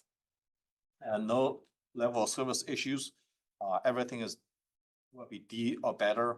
Actually, for Black Rock, both approaches of Black Rock will be A or B, and all two driveway intersections will be level of services A during the 2 peak hours. So no capacity issues. I think one factor that's fortunate here is we have a relatively low volume at Katona, and also we have 4-lane cross section for Black Rock in this area. So we have enough traffic roadway capacity, if you will, to handle the existing traffic volumes and future traffic volumes. So no capacity issues. And I talked about the staggered operation the applicant is proposing. So that's really a plus in terms of reducing the net impact of the traffic. By the way, the volumes for this study were collected in March 11th on Tuesday of this year. I checked the schools were in session, or the public schools. So we have recent data, and based on those data and based on trip generation, the conclusion again, no capacity issues, even though we do have a pretty heavy peak hour trips, 147 and 149. That's all I have, Mr. Chairman. Thank you. Thank you very much. Ron. Yes. I have a question on trip generation. Yes. So trip generation for daycare center is showing entry peak morning of 78. But there's 45 employees on 188 students. I know it's staggered, but that seems low. Is that tailored to exactly what our schedule is, or like? It is not tailored to schedule. It's just based on whatever IT recommends in terms for this kind of use daycare center. So it could be higher though, couldn't it? I mean, that, it seems like it would be higher if you have. The that peak many hour is the people. peak hour of the adjacent street. In other words, in this case is, let me check. And where the entry, can you show where the entry and exit, is it off Black Rock Turnpike or off? of- No, all Kaduna. The peak hours for the adjacent streets are 8 AM to 9 AM and 4:15 to 5:15 AM. So in the afternoon, probably that's a bit earlier than the, most of the pickups. And the students that come, the staggering of the class, some part, I don't know, how many come in the morning and how many come? Well, if you look at the parking chart Parking chart? that I gave you, Yeah, I see that. that's somewhat instructive of the ebbs and flows of our, our day. And I think that answers the question probably, and that's not estimated, that's actual data that was compiled in July of this year at Stratfield Road. Doesn't seem to add up to the number of students though, but, It just, someone come earlier, some. and then, so that's that, and then on the traffic report, I did note that two of the service levels went down. Was on Katona Drive, I'm looking on table 5. of the Yes, traffic yes, report. yes. Katona Drive Extension, Route 58. Yep. Northbound Katona Drive went from a C to a D. If you That's look at correct. weekday morning Yes. to weekday morning peak. And then Katona Drive Extension through and right turn intersection goes from an A to a B. What are those two? Are you able to show that? And also, I'm curious about the flow of cars in and out of the parking lot. In our parking lot, everything is A. If you look at the last two intersections, the first intersection, yeah, you're Which correct. one goes from C to D? Where is that on there? It is, if you look at table 5, What page, Kermit? page I'm on- number 6. Right. I'm looking at that and where is it on the plan though? Like, where it goes from a C to D? That seems like a downgrade. If you go to, let's see, Back then, yeah. yeah, appendices say page A6. Do that, keep going. Oh, you mean No, you're, I don't have a page number. You don't have to type in page number. Just keep going. Go down.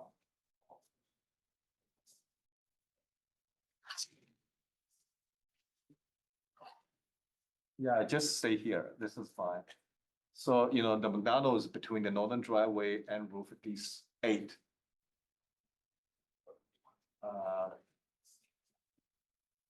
Actually, C to D what changes between the existing condition and the no build condition. In other words, just sort of a natural traffic growth between now and 2027. That's a result of the C to D. you're saying it was gonna change from a C to a D even if you didn't build? Yeah, it? if we did. And why is that? Because I'm assuming the natural traffic growth of Okay. 1% over 2 years. Okay.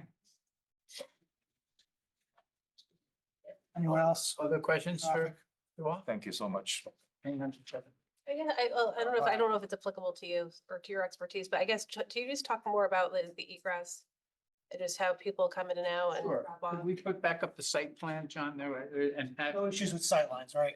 No, I'm just curious. no, but I should point out, obviously before we filed the application, thoroughly reviewed with engineering and fire. And so they're aware of it, but to answer, I'll let Pat, thanks, Kermit. Do we hear from engineering or have they written anything? I don't think engineers sent any comments beyond their, Not after the code review. not after the code review. And we followed up with engineering after the code review, Pat and his I colleagues. don't see and- code review in here. Just code review, Oh, it's in here? code I don't know if the review, minutes are in the packet though. yeah, huh? I don't think they're in the packet. Okay, well, they're here. I mean, we can, I'm sure Emmeline can get Can you those. just supply them after so we could take a look? at them? Yeah, Emmeline has them. They were, In there, but we can certainly add them if. the code was July 1, 2025. And everything was satisfied? Yeah, engineering had some comments and some questions. And we- Drainage in the sewer easement, they wanted it taken out, so it was sewer only. Could you send that to us just so we have it? Like if you've answered their questions, in other words? engineering? Yeah, well, the record should indicate, I mean, there's nothing in writing. After we had the code review, we did have, follow-up meetings, Pat did and his colleagues with engineering, with regard to and there was nothing in their comments that was negative. They had some recommendations in terms of size of the catch basins and things of that nature.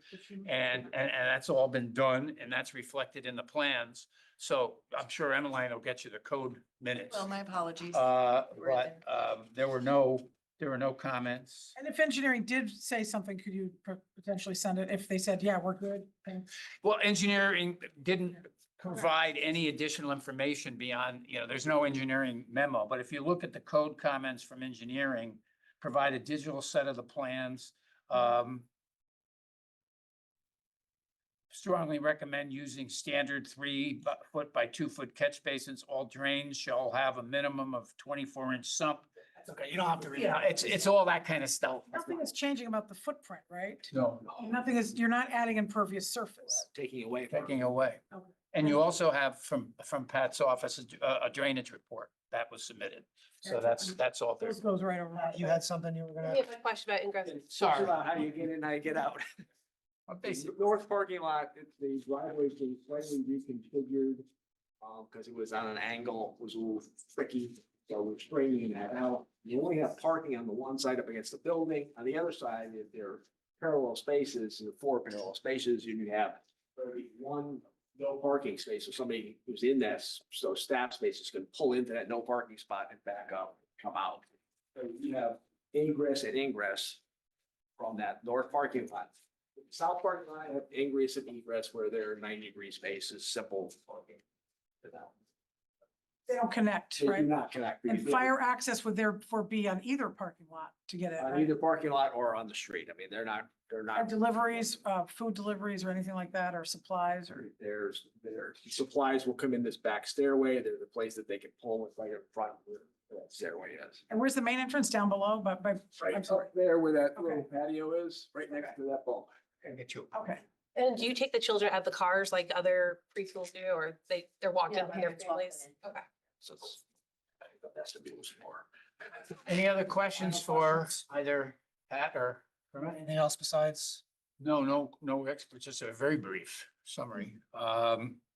So look, there is, as we all know, we talked about this last summer before, a real shortage of high quality daycare in the state and in Fairfield. Our waiting list is evidence of that. We are very excited about this new location under the leadership of the Shermans and another Goddard school serving Fairfield and surrounding communities. And I guess I'd end with what I said before at another hearing, which is access to high quality childcare does improve outcomes for children and their families long-term and provides significant economic support to communities such as Fairfield, where there are so many working parents who need high quality daycare like this. The Shermans have a great track record, as you mentioned, Commissioner. They've walked the walk and talked the talk over in Stratfield Road, and they'll do that here. And it's a win-win for them and for us and for the town. And we do appreciate your consideration and your patience. Thank you. All right, let's see. I'll close the initial presentation. I don't see anybody that's in person. Is there any joining remotely? Yeah. Oh. There she is. Anne Marie. Anne Marie, are you there?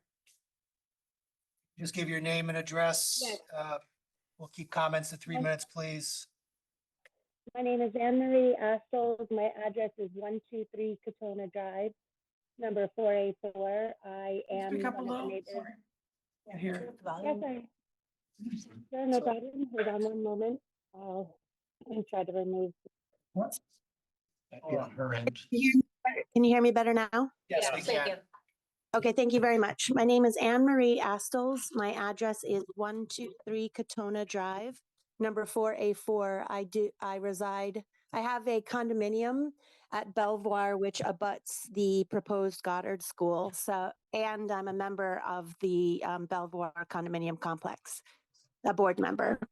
I want to thank the Shermans and their council for all of the information that they have provided us. I would like to apologize that I did not get to their open house because I have small children and absolutely impossible on some days to make any extra efforts to get any additional places. But I think that the school is a nice proposal in this commercial area where our homes are next to. And we hope and anticipate a good working relationship and appreciate the communication that they've given to us, and we anticipate will continue and remain open to have friendly neighbors. Thank you. Thank you. Can we take down the shared screen, please? Sure. No, thank you. What's the name?